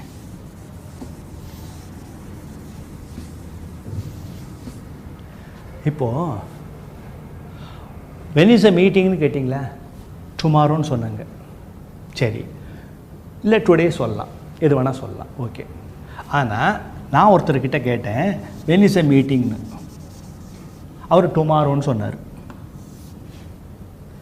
எனக்கு என்ன தெரியுமா தெரியணும், மீட்டிங் நாளைக்கு தான் எனக்கு நல்லா தெரியும், நாளைக்கு தான், ஆனால் எத்தனை மணிக்குன்னு தெரியணும். நான் திருப்பி வென் இஸ் எ மீட்டிங்னு கேட்டால் டுமாரோ, இல்லைப்பா வென் அப்படின்னா டுமாரோ, திருப்பி அதே தான் சொல்கிறான். எடப்பாவே அப்படி கிடையாது, எத்தனை மணிக்குன்னு நான் தெரிஞ்சுக்கணுன்னா ரொம்ப சிம்பிளாக என்ன பண்ணுங்கன்னா,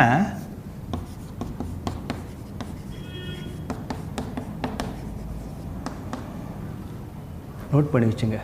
அட் வாட் டைம் என்று சொன்னால் எத்தனை மணிக்கு.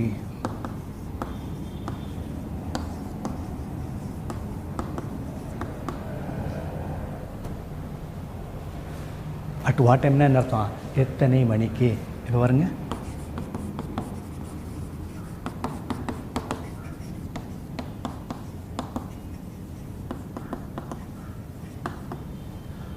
At what time is a meeting, எத்தனை மணிக்குமா மீட்டிங்கு?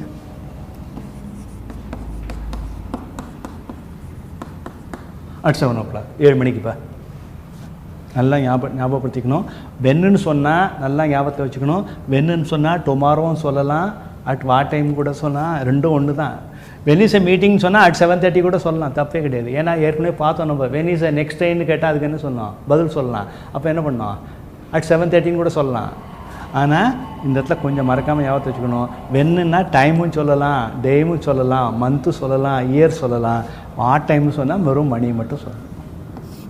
வாட் டைம் அப்படின்னா அட் வாட் டைம்னு சொன்னால் எத்தனை மணிக்கு என்பது என்னுடைய அர்த்தம்.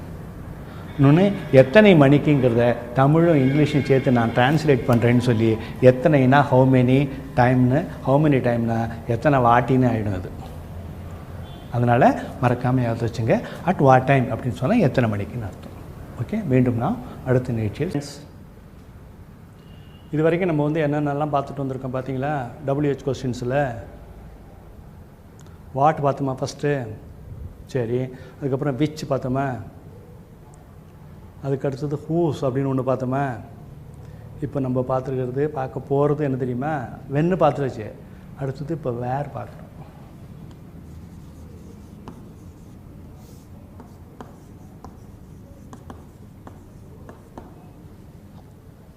வேறுனா எங்கே அப்படின்னு அர்த்தம். எல்லாம் தெரிஞ்ச விஷயந்தான். ஆனால் இதே போல் வாட்டு வென்னு பார்த்துட்டு போனோன்னா சரிப்பட்டு வராது நம்ம ஸ்போக்கன் இங்கிலீஷ்க்கு. எப்போவுமே ஸ்போக்கன் இங்கிலீஷுங்கிறது ஒரே ஒரு வாக்கியத்தை பயன்படுத்திட்டு பேசிட்டு ஓடி போகிறது கிடையாது. தொடர்ந்து பேசணும், தொடர்ச்சியாக. மறக்காமல் ஞாபகத்தை வச்சுக்கணும். இப்போது சொல்லக்கூடிய விஷயங்கள் ரொம்ப ரொம்ப முக்கியம். நோட் புக்கில் பேஜஸ் இருக்கா? சரி, 1 2 தான் இருந்துச்சுன்னா நிறையா தேவைப்படும். எக்கச்சக்கமாக எழுத போகிறோம் பாருங்கள். வேறுனா எங்கேன்னு எல்லாருக்கும் தெரியும். ஏப்பா அவங்களாம் இங்கே தானே இருந்தாங்க, அவங்களாம் எங்கேன்னு கேட்குறதா இருந்தால் இப்படி கேளுங்க.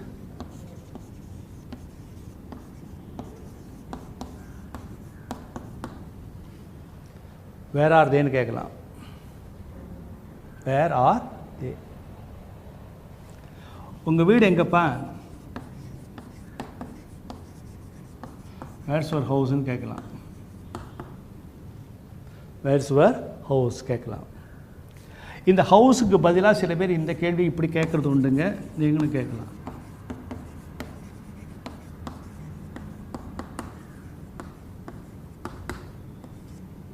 வேர்ஸ் யுவர் ரெசிடென்ஸ்ன்னு கேட்பாங்க. ரெண்டாம் ஒன்று தான். ஹவுஸ்ன்னு கேட்கலாம், ரெசிடென்ஸ்ன்னு கேட்கலாம். Where's your residence.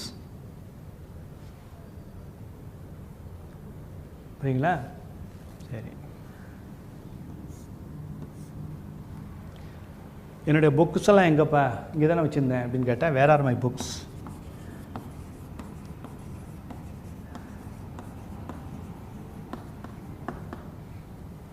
Where are my books.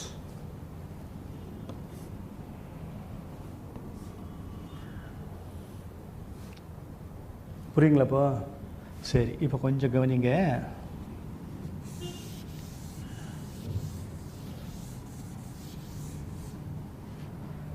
Cellphone வந்தாலும் வந்துச்சு. இப்போ அடிக்கடி நம்ம கேட்குற ஒரு கேள்வி,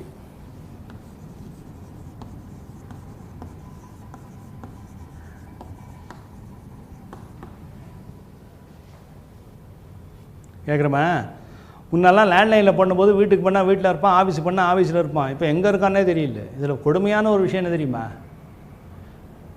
ஃப்ரெண்டுக்கு அடிச்சுட்டு வேற யார் என்ன அப்படின்னு சொன்னேன், என்ன தெரியுமா சொல்லுவான்? திரும்பி பாரு அப்படிமா. பின்னா நின்றுட்டுருப்பான். வயிற்றுச்சலாக இருக்கும், ஏன்டா பண்ணணும். புரியுதா? அது மாதிரி இப்போ வேற யார் என்ன ஒன்று கூட கேட்கலாம். இப்போ எல்லாம் ஓகே. எல்லாம் வேறுனா எங்கேன்றதை கேட்டு முடிச்சிட்டோம். இந்த கேள்வியில் ஒரு புதுசாக ஒரே ஒரு விஷயத்தை கொண்டு வரேன். இதை மட்டும் அழிச்சிட்டுமா? இப்போது வேர் இஸ் ஹி அப்படின்னு ஒன்று இருக்குது. வேர் இஸ் ஹி, இதுக்கு என்ன அர்த்தம்னு கேட்டேன். அவர் எங்கே இருக்கிறார்?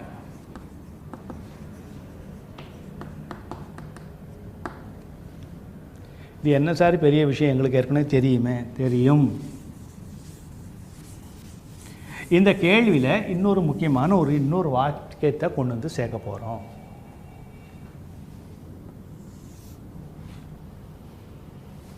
இந்த கேள்வியில் இன்னொரு முக்கியமான வாக்கியம். முதல்ல தமிழில் பார்க்கலாம்.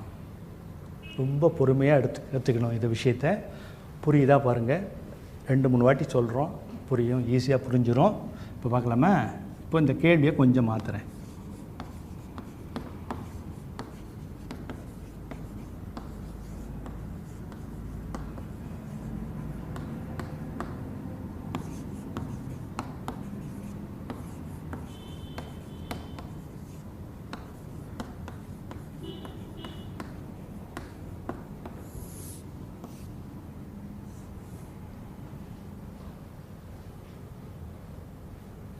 அவர் எங்கே இருக்கிறார்னா இது.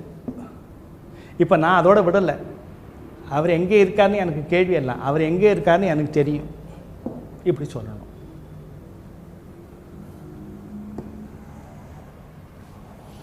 இப்போது ஒரே ஒரு விஷயத்தை நல்லா நோட் பண்ணிங்க. இது உரையாடல் என்பது வெறும் கேள்வி கேட்டு கேள்விக்கு பதில் சொல்லிவிட்டு போவதல்ல. வாட் இஸ் கான்வர்சேஷனாக நிறைய பேர் என்ன தெரியுமா சொல்கிறாங்க? It is nothing but asking question and answering தெம்னு. இல்லை, கேள்வி கேட்டு பதில் சொல்வது மட்டும் உரையாடல் அல்ல. It involves lot of things. எப்படி? எக்ஸ்பிரஸிங் ஒரு ஐடியாஸ், டவுட்ஸ், நிறைய ஐடியாஸ் பற்றி சொல்கிறதும், டவுட்ஸ் பற்றி சொல்கிறதும், என்கொயரி பண்ணுறதும் எல்லாமே கலந்தது. இட்ஸ் அ காம்பினேஷன், ஒரு பெரிய தொகுப்பு இது. அப்போ நம்ம என்ன பண்ணணும்னா, அவர் எங்கே இருக்கிறார் என்று எனக்கு தெரியும். அப்போது இதை எப்படி சொல்கிறது? ஏன்னா இந்த ஒரு வாக்கியம், இந்த ஒரு வாக்கியம், 2 வாக்கியங்களை ஒன்றாக இணைப்பதற்கு என்று என்பதை இங்கே கொண்டு வந்திருக்கிறோம். தமிழில் பேசும்போது அவர் எங்கே இருக்கிறார் என்று எனக்கு தெரியும் என்று நாம் சொல்வதில்லை. அவர் எங்கே இருக்கிறார்னு எனக்கு தெரியும். இன்னும் ஒரு வார்த்தையை தூக்கி போட்டு 2ஐயும் சேர்த்துருவோம். இதெல்லாம் எப்படி போடணும், எங்கே எப்படி போன ப்ரோக்ராம் பார்த்தீங்களா? Very good. இப்போது ஒரு வாக்கியத்தை இன்னொரு வாக்கியத்துடன் இணைப்பது எப்படி? நான் சொன்னேன் உங்களுக்கு, உரையாடல் என்பது வெறும் கேள்வி கேட்டு பதில் சொல்வது மட்டுமல்ல. It involves lot of things. Expressing ஒரு ஐடியாஸ், தாட்ஸ், எமோஷன்ஸ், ஃபீலிங்ஸ் நிறைய இருக்கும். உரையாடல்னால் என்னென்னமோ மனசில் தோன்றது அத்தனையுமே. அதான் சொன்னான், அருமையாக சொன்னான். Speech is the picture of our mind. மைண்டில் தோன்றது அத்தனையும் வெளியே உரையாடலாம் வெளியில் வருது. அப்போ நம்ம மனசில் தோன்றக்கூடிய விஷயங்களை எல்லாத்தையும் பேசுகிறது தானே. அப்போது கொஞ்சம் கவனிங்க, ஒன்று ஒன்றா எடுத்துகிட்டு வரலாம். இப்போ நமக்கு என்ன, ஒரு வாக்கியத்தை இன்னொரு வாக்கியத்தோடு இணைக்கணும். ரொம்ப கிராமராக டச் பண்ணோன்னு வச்சுங்களேன், ரொம்ப போர் அடிக்கும். அதனால் என்ன பண்ணலான்னா 3 பிரிவாக பிரிச்சுக்கலாம். பொதுவாகவே இங்கிலீஷ் கிராமரில் பார்த்தீங்கன்னு சொன்னால் என்ன சொல்கிறாங்க, ஒரு வாக்கியத்தை இன்னொரு வாக்கியத்தோடு இணைக்கிறதுக்கு மொத்தம் 3 மெத்தட்ஸ் இருக்குது. இந்த 3 மெத்தட்ஸை முதல்ல நீங்கள் நோட் பண்ணிங்க.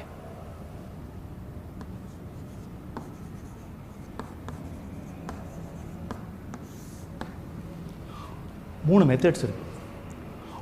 ஃபஸ்ட்டு மெத்தட் என்னன்னு கேட்டால்,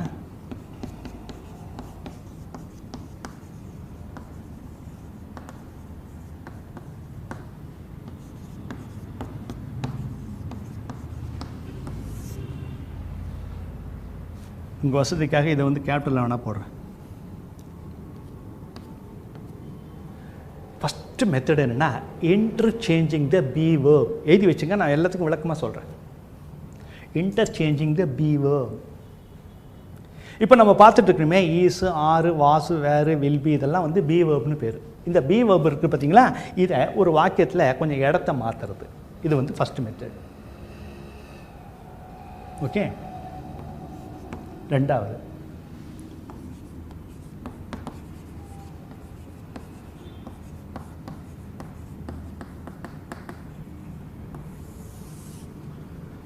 using a conjunction. என்ன சார் கொஞ்சம் டஃப்பாக இருக்கும் போல? ஒன்றுமே இல்லை, இன்னும் இதுதான் பார்த்துட்டு அதுக்கப்புறம் தான் இங்கே வரப்போகிறோம். இதுவே பார்க்க ஆரம்பிக்கலையே இன்னும். Using a conjunction. கன்ஜங்ஷன்னா என்னமோ பயமாக இருக்குது. அது என்ன இன்ஜெக்ஷன் இடமா? ஒன்றும் இல்லை, அது சாதாரண விஷயம். எப்படி தெரியுமா? அது இணைப்பு சொல்னு தமிழில் சொல்லுவோம். ஒரு வார்த்தையை இன்னொரு வார்த்தையோடு இணைக்கலாம், ஒரு வாக்கியத்தை இன்னொரு வாக்கியத்தோடு இணைக்கிறோம் பாருங்கள், அந்த இணைப்பு சொல்லுக்கு கன்ஜங்ஷன் பேர். இப்போ அதனால தான் என்ன பண்ணாங்கன்னா, இப்போ படிக்கிற பசங்களுக்கெல்லாம் கன்ஜங்ஷன் தான் புரிய மாட்டேங்குது. அதான் நீ கொஞ்சம் தடுமாறுறேன்னு நினைக்கிறேன். ஒன்றும் இல்லைப்பா, கன்ஜங்ஷனுங்கிறது நீ கேள்விப்பட்ட கனெக்டிவ்ஸ்ன்னு கேள்விப்பட்டிருக்கியா? கனெக்டிவ்ஸ், கனெக்ட் பண்ணுறது. அப்படி என்னென்னா லிங்க் வேர்டு, லிங்கிங் வேர்டு. ஒரு வார்த்தையை இன்னொரு வார்த்தையோட, ஒரு வாக்கியத்தை இன்னொரு வாக்கியத்தோடு இணைக்கிறதுக்கு கன்ஜங்ஷன் பேர். மூணாவது,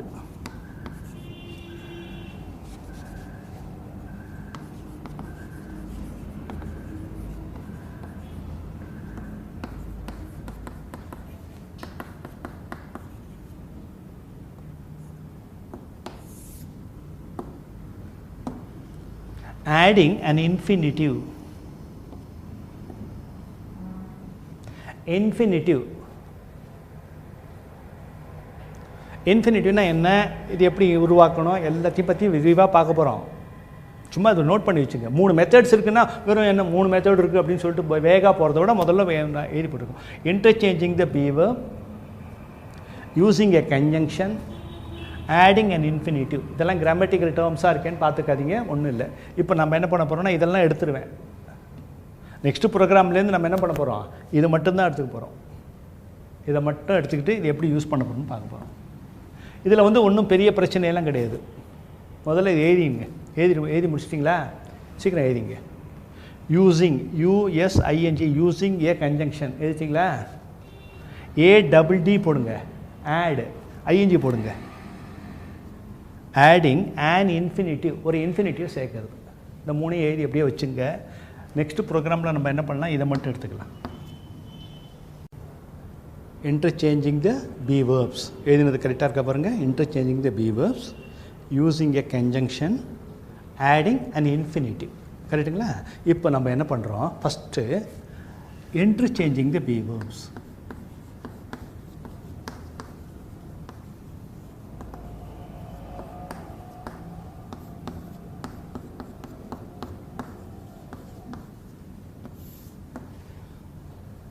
இன்டர்சேஞ்சிங் த பி வேர்ப்னு அர்த்தம். இன்டர்சேஞ்சுனா என்ன அப்படின்னு பார்த்துட்டா ஈஸியாக இருக்கும். ஒன்றும் இல்லைங்க, ஒரு வாக்கியத்தில் ஒரு பி வேர்ப் வருது பாருங்கள், அதை இடத்த மாற்றுறது. பி வேர்ப்ஸ் மொத்தம் பார்த்தீங்கன்னா இப்போ நம்ம வந்து ப்ரெசன்ட் டென்ஸில் தானே இருக்கோம். ஒன்று நம்மக்கிட்ட ஈஸ்ன்னு வருது. இப்போ ஈஸுங்கிற வார்த்தை வந்து ஒரு பி வேர்ப். இதை இடத்த மாற்றணும். இந்த பாருங்களேன்,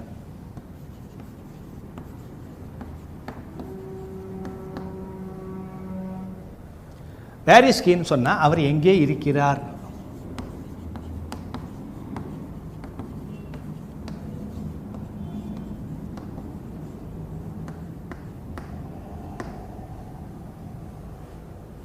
வேர் இஸ் ஹீன்னா அவர் எங்கே இருக்கிறார்.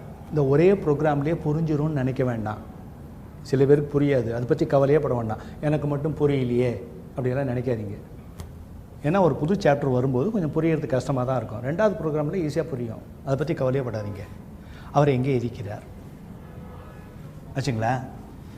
இப்போ இதெல்லாம் அழிச்சிடறேன், தேவையில்லை. ஆனால் நமக்கு தேவையான வாக்கியம் இது இல்லையே. இந்த கேள்வியை நான் கேட்குறதா இருந்தால் வேர் இஸ் கீனா அவர் எங்கே இருக்காருன்னு கேட்டு போயிட்டே இருப்பேன், அவர் பதில் சொல்லுவாங்க. ஓகே, இப்போ நான் என்ன சொல்ல போகிறேன்னா, அவர் எங்கே இருக்கிறார் என்று எனக்கு தெரியும்.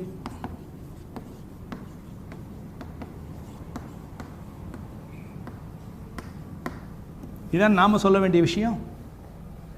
இப்போ என்று எங்கேருந்து கொண்டு வருது?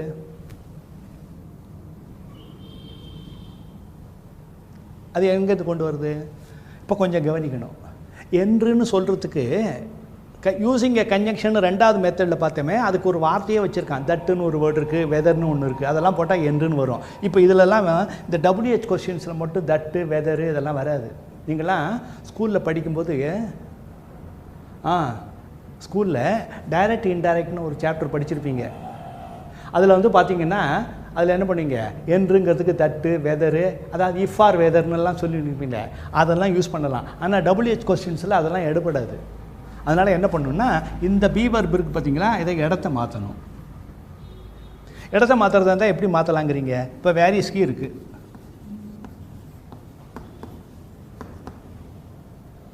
எப்போவுமே நல்லா ஞாபகத்தை வச்சுக்கணும், இது வந்து கொஸ்டின் வேர்டுன்னு பேர். இதுக்கு என்ன பேர்? கொஸ்டின் வேர்டு, கேள்வி கேட்கக்கூடிய ஒரு வார்த்தை. இதுக்கு பக்கத்தில் இது ஒரு பி வர்பு. இதை இடத்த மாற்றணுன்னா எப்படி மாற்றணும்னு கேட்டால், இந்த வேர் இஸ் கீன்னு இருக்குது பார்த்தீங்களா, இதை வேற அப்படியே கொண்டு வந்துட்டு இந்த கடைசியில் இருக்கிற ஹீயை இங்கே கொண்டு வந்துட்டு இங்கே ஈஸை போடுங்க. இப்போ என்ன பண்ணுவீங்க, இந்த ஈஸை தூக்கி இங்கே போட்டிங்க, ஹீ இங்கே வந்துடுச்சு. இப்போ வேர் ஹீ இஸ் அப்படின்னு சொன்னால் இது கேள்வி இல்லை. இதோட அர்த்தம் என்ன தெரியுமா?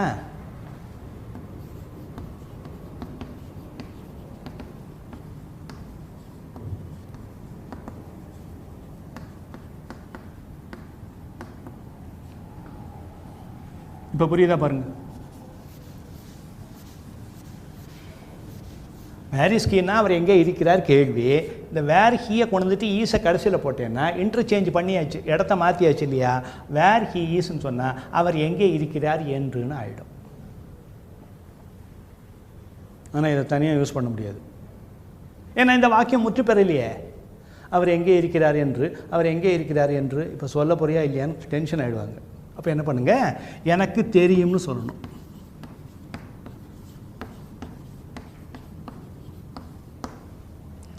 எனக்கு தெரியும்னு சொல்லணும். எனக்கு தெரியுங்கிறது எப்படி சொல்லணும்னா, உங்களுக்கு தெரியுமே, எப்படி சொல்லுவீங்க? I know.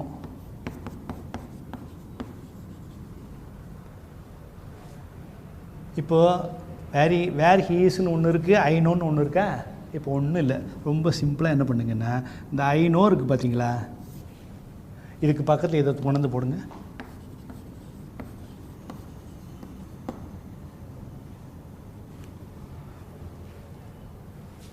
I know where he இஸ்ன்னு சொன்னால் அவர் எங்கே இருக்கிறார் என்று எனக்கு தெரியும். முடிஞ்சு போச்சு கதை.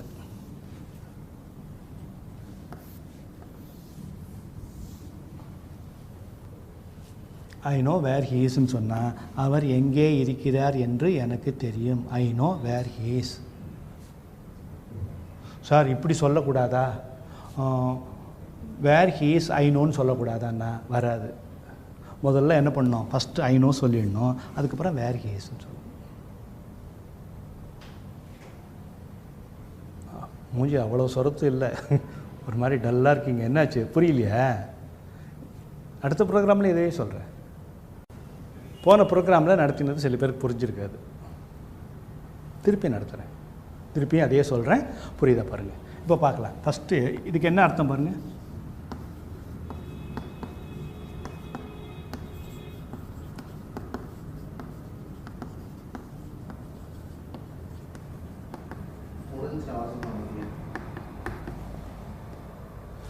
வேர் இஸ் கீனா அவர் எங்கே இருக்கிறார், இதில் ஒன்றும் குழப்பம் இல்லையா? சரி, இதில் பி வர்ப் எது? இஸ். இன்டர்சேஞ்ச்னா என்ன? மாற்றுறது. இப்போ நான் என்ன சொன்னேன், வேர் பக்கத்தில் ஈஸ் இருக்குல்ல, இதை தூக்கி கடைசியில் போட்டு இந்த ஹீயை கொண்டு வாங்கன்னு. இது கேள்வியாக இருக்கிறத என்ன பண்ணிட்டேன்னா, ஒரு சபார்டினேட் கிளாஸ், ஏதாவது என்ன சொல்லுவாங்கன்னா தமிழில் சார்பு வாக்கியம்னு பேர் இருக்குது. இந்த வாக்கியத்தை ஒரு சார்பு வாக்கியமாக மாற்றிவிட்டீர்கள்.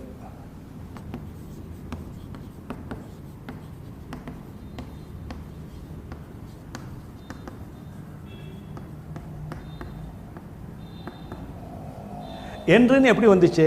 இந்த இடத்த மாற்றினாலே என்றுன்னு வந்துடும். நான் சொல்கிறது புரியுங்களா? இப்போ நான் வேர் ஹீஸ்ன்னு சொல்லிட்டோம், அவர் எங்கே இருக்கிறார். இப்போ என்ன பண்ணுங்கள், இதை தனியாக யூஸ் பண்ண முடியாதுன்னு சொன்னேன். தனியாக சொல்ல முடியுமா? வேர் ஹீஸ், அவர் எங்கே இருக்கிறார் என்று. அவர் எங்கே இருக்கிறாருன்னு அர்த்தம் இல்லை. அப்போ என்ன பண்ணுங்கள், எனக்கு தெரியும்னு சொல்லணும். இன்னும் போடுங்க.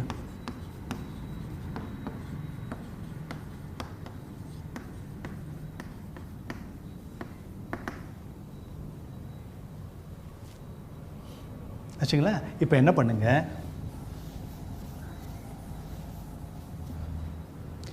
கிராமர் பிரகாரம் பார்த்தீங்கன்னா இது மெயின் கிளாஸு, இது சபார்டினேட் கிளாஸ், இது சார்பு வாக்கியம், இது பிரதான வாக்கியம். இந்த பிரதான வாக்கியத்துடன் ஐ நோ போட்டு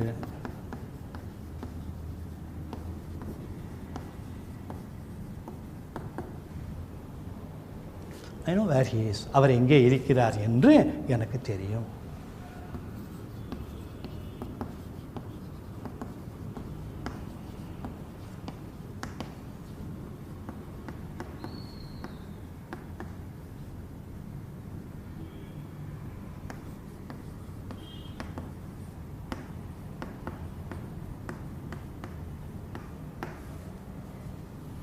அவர் எங்கே இருக்கிறார் என்று எனக்கு தெரியும். அர்த்தம் புரியுதா பாருங்க? I know where he is. இதில் செய்யக்கூடாத விஷயம் என்ன தெரியுமா? இப்படி சொல்லாதீங்க, இதை எழுதாதீங்க.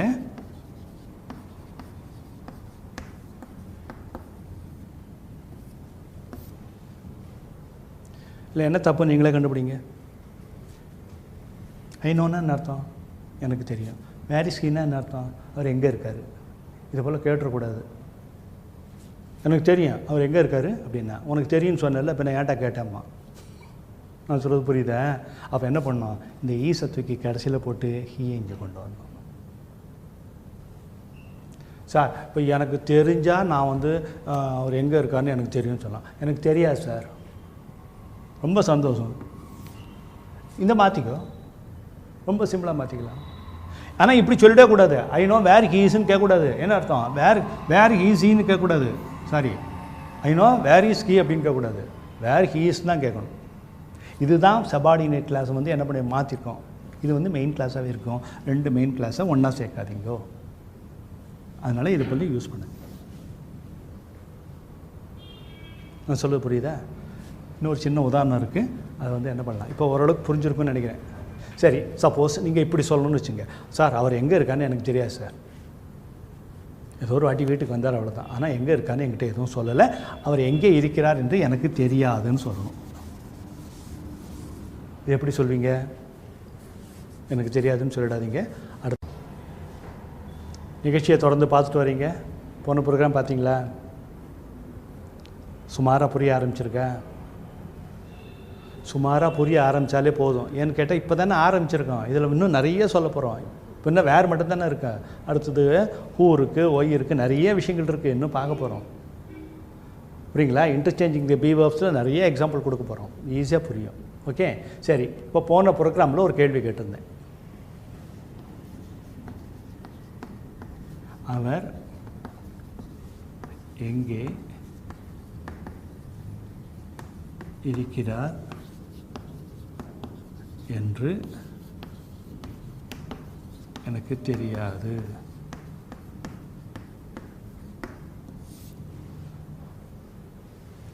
சார் அவர் எங்கே இருக்காருன்னு எனக்கு தெரியாது சார். எப்படி சொல்லலாம்? முதல்ல நம்ம என்ன தெரியுமா சொல்லணும்? எனக்கு தெரியாதுங்கிறத ஃபஸ்ட்டு சொல்லணும். என்ன சொல்லுவோம்?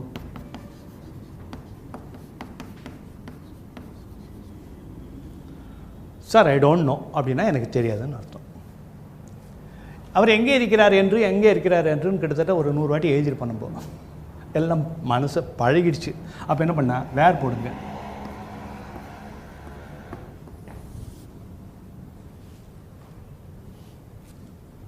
Sir I don't know where he is.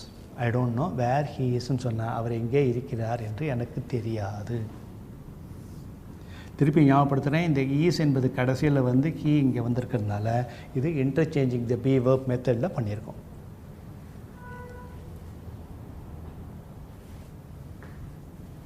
அவர் எங்கே இருக்கிறார் என்று எனக்கு தெரியாது.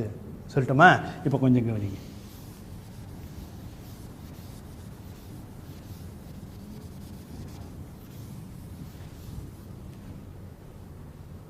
இப்போது அடுத்தது ஒரு பார்க்குறோம். அவர்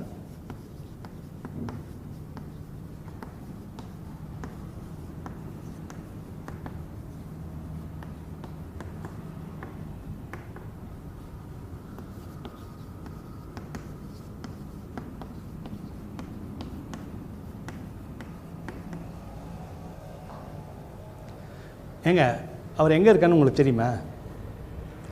அவர் எங்கே இருக்கிறார் என்று உங்களுக்கு தெரியுமா?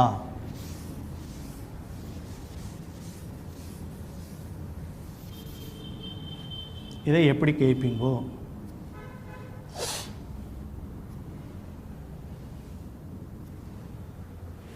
எப்படி கேட்கலாம்? கொஞ்சம் கவனிங்க. ஐநோன்னா எனக்கு தெரியும்னு அர்த்தமா?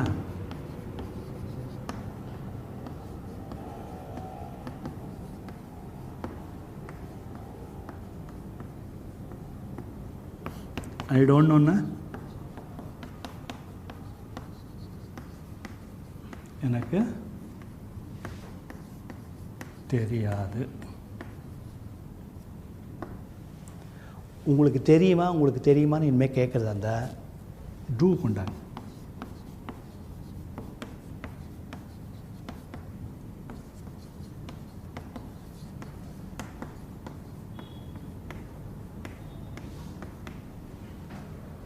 உங்களுக்கு தெரியுமான்னு கேட்டால், உனக்கு தெரியுமான்னு கேட்டால் do you know. I know எனக்கு தெரியும். ஐ டோன்ட் நோ எனக்கு தெரியாது. உங்களுக்கு தெரியுமாண்ணா டூ யூ நோ. இப்போ அவர் எங்கே இருக்கிறார் என்று உனக்கு தெரியுமா என்று நீங்கள் கேட்க வேண்டும். எப்படி கேட்கலாம்?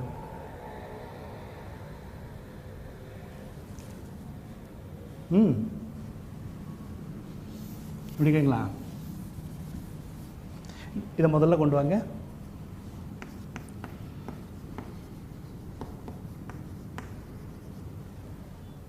ஓகே, இதுக்கு பக்கத்தில் என்ன பண்ணீங்க?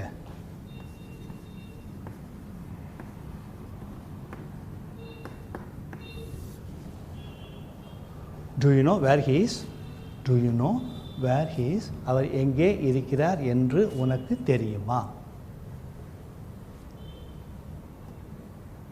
Do you know where is he கேட்கக்கூடாது. ரெண்டு கேள்வி ஒன்றா வராது. அப்போ என்ன பண்ணணும்? Do you know where he is? Okay, எல்லாத்தையும் நோட் பண்ணிட்டீங்களா? சரி, இன்னொரு முக்கியமான விஷயத்தை நோட் பண்ணி வச்சுங்க. அடுத்த ப்ரோக்ராம்லேருந்து நம்ம பார்க்க ஆரம்பிக்கலாம். அதாவது என்ன தெரியுமா, முக்கியமான கேள்விகள்.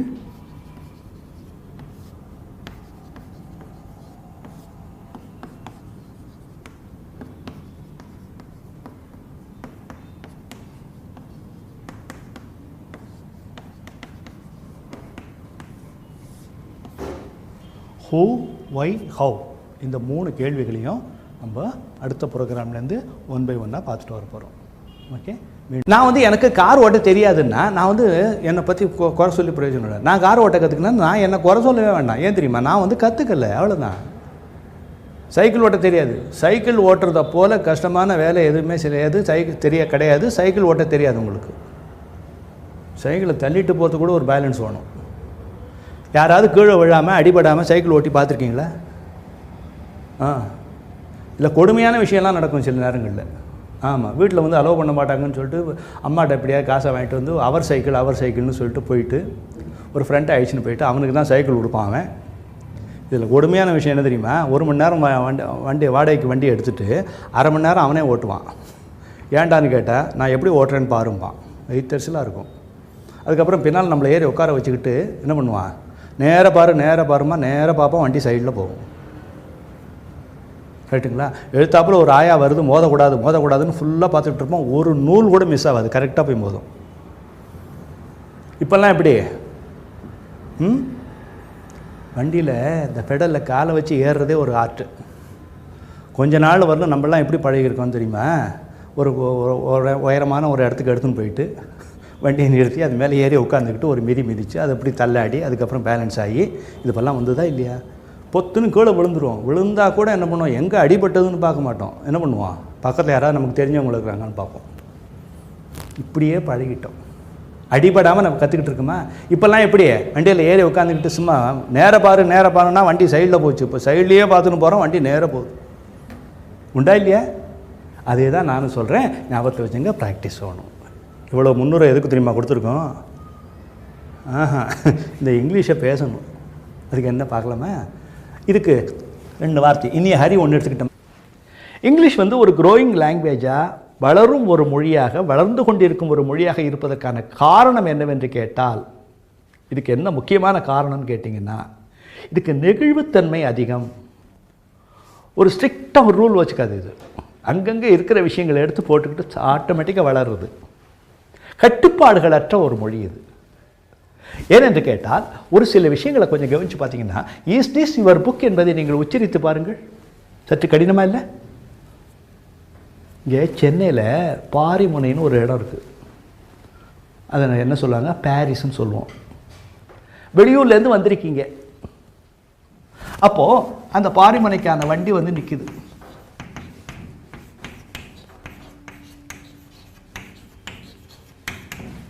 அருகில் இருக்கும் நபரை பார்த்து, excuse me, is this Paris bus அப்படின்னா, இல்லை இந்த கண்டக்டர்த்தையும் கேட்குறீங்க, இஸ் திஸ் பாரிஸ் பஸ்ஸுன்னா என்ன சத்தம் வருது பாருங்கள், கொஞ்சம் உச்சரித்து பாருங்கள். இஸ் திஸ் பாரிஸ் பஸ்ஸுன்னா புஸ் புஸ் புஸ் புஸ்ன்னு சத்தம் வருது. புரியுதா? அப்போ என்ன பண்ணலாம்? அவன்கிட்ட போய்ட்டு, excuse me, is this Paris பஸ்ஸுன்னா பய அப்படிமா. கொஞ்சம் கவனிங்களேன். இந்த ஈஸ் பக்கத்தில் திஸ் தான் வரணும்னு சொல்லி இந்த கட்டாயமெல்லாம் கிடையாது இந்த லாங்குவேஜுக்கு. ஒரு நெகிழ்வுத்தன்மை கொண்ட லாங்குவேஜ். என்ன வரந்தாலும் எடுத்து போட்டுக்கிட்டு போயிட்டே இருக்கணும். கட்டுப்பாடுகளற்ற மொழி இது. கட்டுப்பாடே கிடையாது. அப்போ என்ன பண்ணலாம்? விட்டு போடுங்களேன், தப்பே இல்லை, தாராளமாக போடலாம். பேசுவதற்கு ஒரு முறை இருக்கிறது. அது என்னன்னு பார்க்கலாம். இதாச்சிடுறேன். இப்போது ஒருத்தர்கிட்ட நீங்கள் பேசுகிறதா இருந்தால் எடுப்பில் ஒரு கேள்வியில் ஆரம்பிக்கக்கூடாது. ஃபஸ்ட்டு 3 ரூல், முக்கியமான ரூல். அந்த 3 ரூல்ஸையும் மறக்காமல் ஞாபகத்தை வச்சுங்க. ப்ரோக்ராம் பார்த்தவங்களுக்கு நல்லா தெரியும். இன் ஏ ஹரின்னு ஒரு வேர்டு எடுத்துக்கிட்டோம் இல்லையா?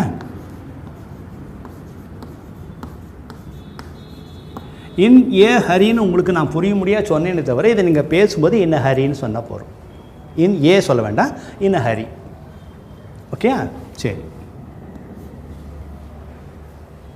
பொதுவாக சில விஷயங்களை நம்ம பேசி ஆகணும். என்னென்னு கேட்டிங்கன்னா, நம்மள நிறைய பேருக்கு இங்கிலீஷில் பேசணுன்னு ஒரு ஆர்வம் இருக்குது. கரெக்டுங்களா? இங்கிலீஷ் நமக்கு தெரியாமல் இல்லை, நல்லாவே தெரியுது. அடுத்தவங்க பேசினா நமக்கு நல்லாவும் புரியுது. இருந்தாலும் நம்மளால் பேச முடியல அப்படின்னா அதுக்கு என்ன காரணமாக இருக்கும் அப்படின்னு கேட்டால், நல்லா ஞாபகப்படுத்தி பார்க்கணும் ஒரு விஷயத்தை. என்னென்னு கேட்டிங்கன்னா, இப்போது நம்ம பேசிகிட்டு இருக்கோம் பார்த்தீங்களா, நம்மளை பேச இயங்க வைக்கிறது எதுன்னு கேட்டால் நம்மளுடைய பிரெயின். இத்தனை நாளாக இந்த நம்ம என்ன பண்ணிட்டோம்னா, தமிழ்லேயே பேசி பேசி பேசி பேசி அது பழகிட்டோம். இப்போ திடீர்னு போயிட்டு அது இங்கிலீஷில் பேசுன்னா அது பேசாது. இப்போது கர்நாடிக் மியூசிக்கில் டான்ஸ் ஆடிக்கிட்டு இருந்த ஒரு லேடியை திடீர்னு போயிட்டு வெஸ்டர்ன் மியூசிக் போட்டு ஆடுன்னா அது எப்படி ஆடும்? காலை தூக்கி நின்று ஆடும் தெய்வமேனு மெதுவாக ஆடுங்க. இது வந்து வலிப்பு வந்து வெட்டி வெட்டி இழுக்கிற மாதிரி ஆடி ஆகணும். முடியாது. அழகாக பாடி டான்ஸ் ஆடினவங்களுக்கு திடீர்னு சொன்னேன். அப்போது அதுக்கு பழக்கம் வேணுமா இல்லையா? நம்மள பல பேர் என்ன நினைக்கிறோன்னா, நம்மளால் முடியாதுங்கிறது தான் சும்மா மனசு ஃபுல்லாக ரொப்பிக்கிட்டு உட்காந்துருக்கோம். யாரையாவது பார்த்து, இப்போ நான் சாரை பார்த்து கேட்குறேன், சார் நீங்கள் வந்து ஏரோப்ளைன் ஓட்டுவீங்களேண்ணா? ஐயோ ஏரோப்ளைனா என்னால் முடியாதுண்ணா. ஏரோப்ளைன் ஓட்டுறவங்களாம் மனுஷங்க தானே. எப்படி ஓட்டுறாங்க அவங்க? ஒரு ப்ராக்டிஸ். அந்த ப்ராக்டிஸ் இல்லாத எதையும் செய்ய முடியாது. அதை முதல்ல ஞாபகத்தை வச்சுக்கணும். புரியுதுங்களா? அம்மா இப்போ இன்னொரு வார்த்தை பாருங்கள். ஐ வில்னு ஒன்று இருக்கு இல்லைங்களா? இது என்ன பண்ணுங்கன்னா, ஐ வில் சொல்லாதீங்க, ஐன்னு சொல்லுங்கள். இனி ஹரி ஒன்று, ஐல் ஒன்று. சரி, இப்போ ஒரு சின்ன சிச்சுவேஷன் கொடுத்துட்றேன். எல்லா உதாரணங்களும் எல்லா ப்ராக்டிஸும் உதாரணங்கள் கொடுத்து தான் சொல்ல போகிறோம். அதனால் வந்து உங்களுக்கு ஈஸியாக இருக்கும். அந்த சிச்சுவேஷன் வரும்போது டக்குன்னு நீங்கள் பேசிடுவீங்க. வச்சுங்களா? சரி, இப்போ அடுத்து பார்க்கலாம். இதுக்கு நான் தலைப்பு ஒன்று கொடுக்குறேன்.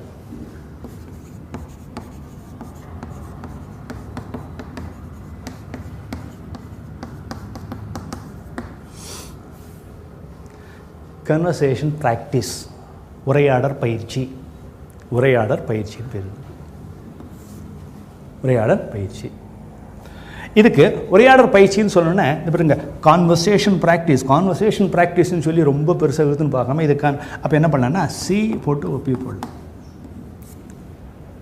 அதோடு இல்லை, நம்பர் போட்டு நம்பர் 1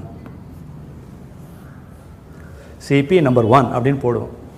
இதை முடிஞ்ச வரலும் என்ன பண்ணுங்கன்னா ப்ராக்டிஸ் பண்ணி பார்க்கணும். ஃப்ரெண்ட்ஸ், கேள்வி அமைப்பது, கேள்விகளை அமைத்து பேசுவது என்பது கடினமான விஷயம் அல்ல. என்னால் முடியும்னு நம்பிக்கையோடு ஆரம்பிங்கோ. இப்போ நம்ம ஏற்கனவே பார்த்தோம், ஒரு கேள்வியை அமைப்பதற்கு உங்களுக்கு தேவையான முதல் வார்த்தை வேர்ப் என்று சொன்னேன். அது ஈஸ் முதல்ல கொடுத்துட்டோம். அடுத்தது சப்ஜெக்ட் என்று பார்த்தோம், திஸ் கொடுத்தோம். அடுத்தது காம்ப்ளிமெண்ட் என்று பார்த்தோம், யுவர் புக் என்று பார்த்தோம்.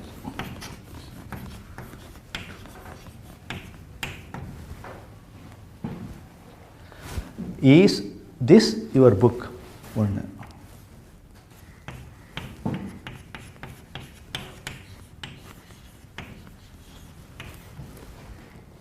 ஃபஸ்ட்டு கேள்வி கேட்கறதுக்கு முன்னால் அவர் ஏதோ ஒரு சிந்தனையில் இருப்பார்.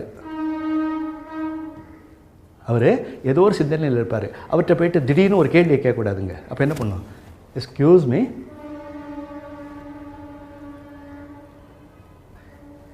மீ அப்படின்னு ஒன்று யார் இதுன்னு மெதுவாக பார்க்குறாரு. அதுக்கப்புறம் அவருடைய கவனத்தை திசை திருப்பதற்காக சொல்லக்கூடிய ஒரு எக்ஸ்ப்ரெஷன் இது. மன்னிக்கணும் அப்படின்னு சொன்னார். எஸ் அப்படின்னு சொல்லி அவர் திரும்பி பார்க்குறாரு. இப்போ கொஞ்சம் கவனிங்க, இதை அழிச்சிடுறேன். ஃபஸ்ட்டு ரூல் என்னது? ஒரு எஸ் ஆர் நோ டைப் கொஸ்டினாக நான் கேட்கறதுக்கு முன்னால் எக்ஸ்கியூஸ் மீங்கிறத யூஸ் பண்ணணும். ஒன்று. ரெண்டாவது பாருங்கள்,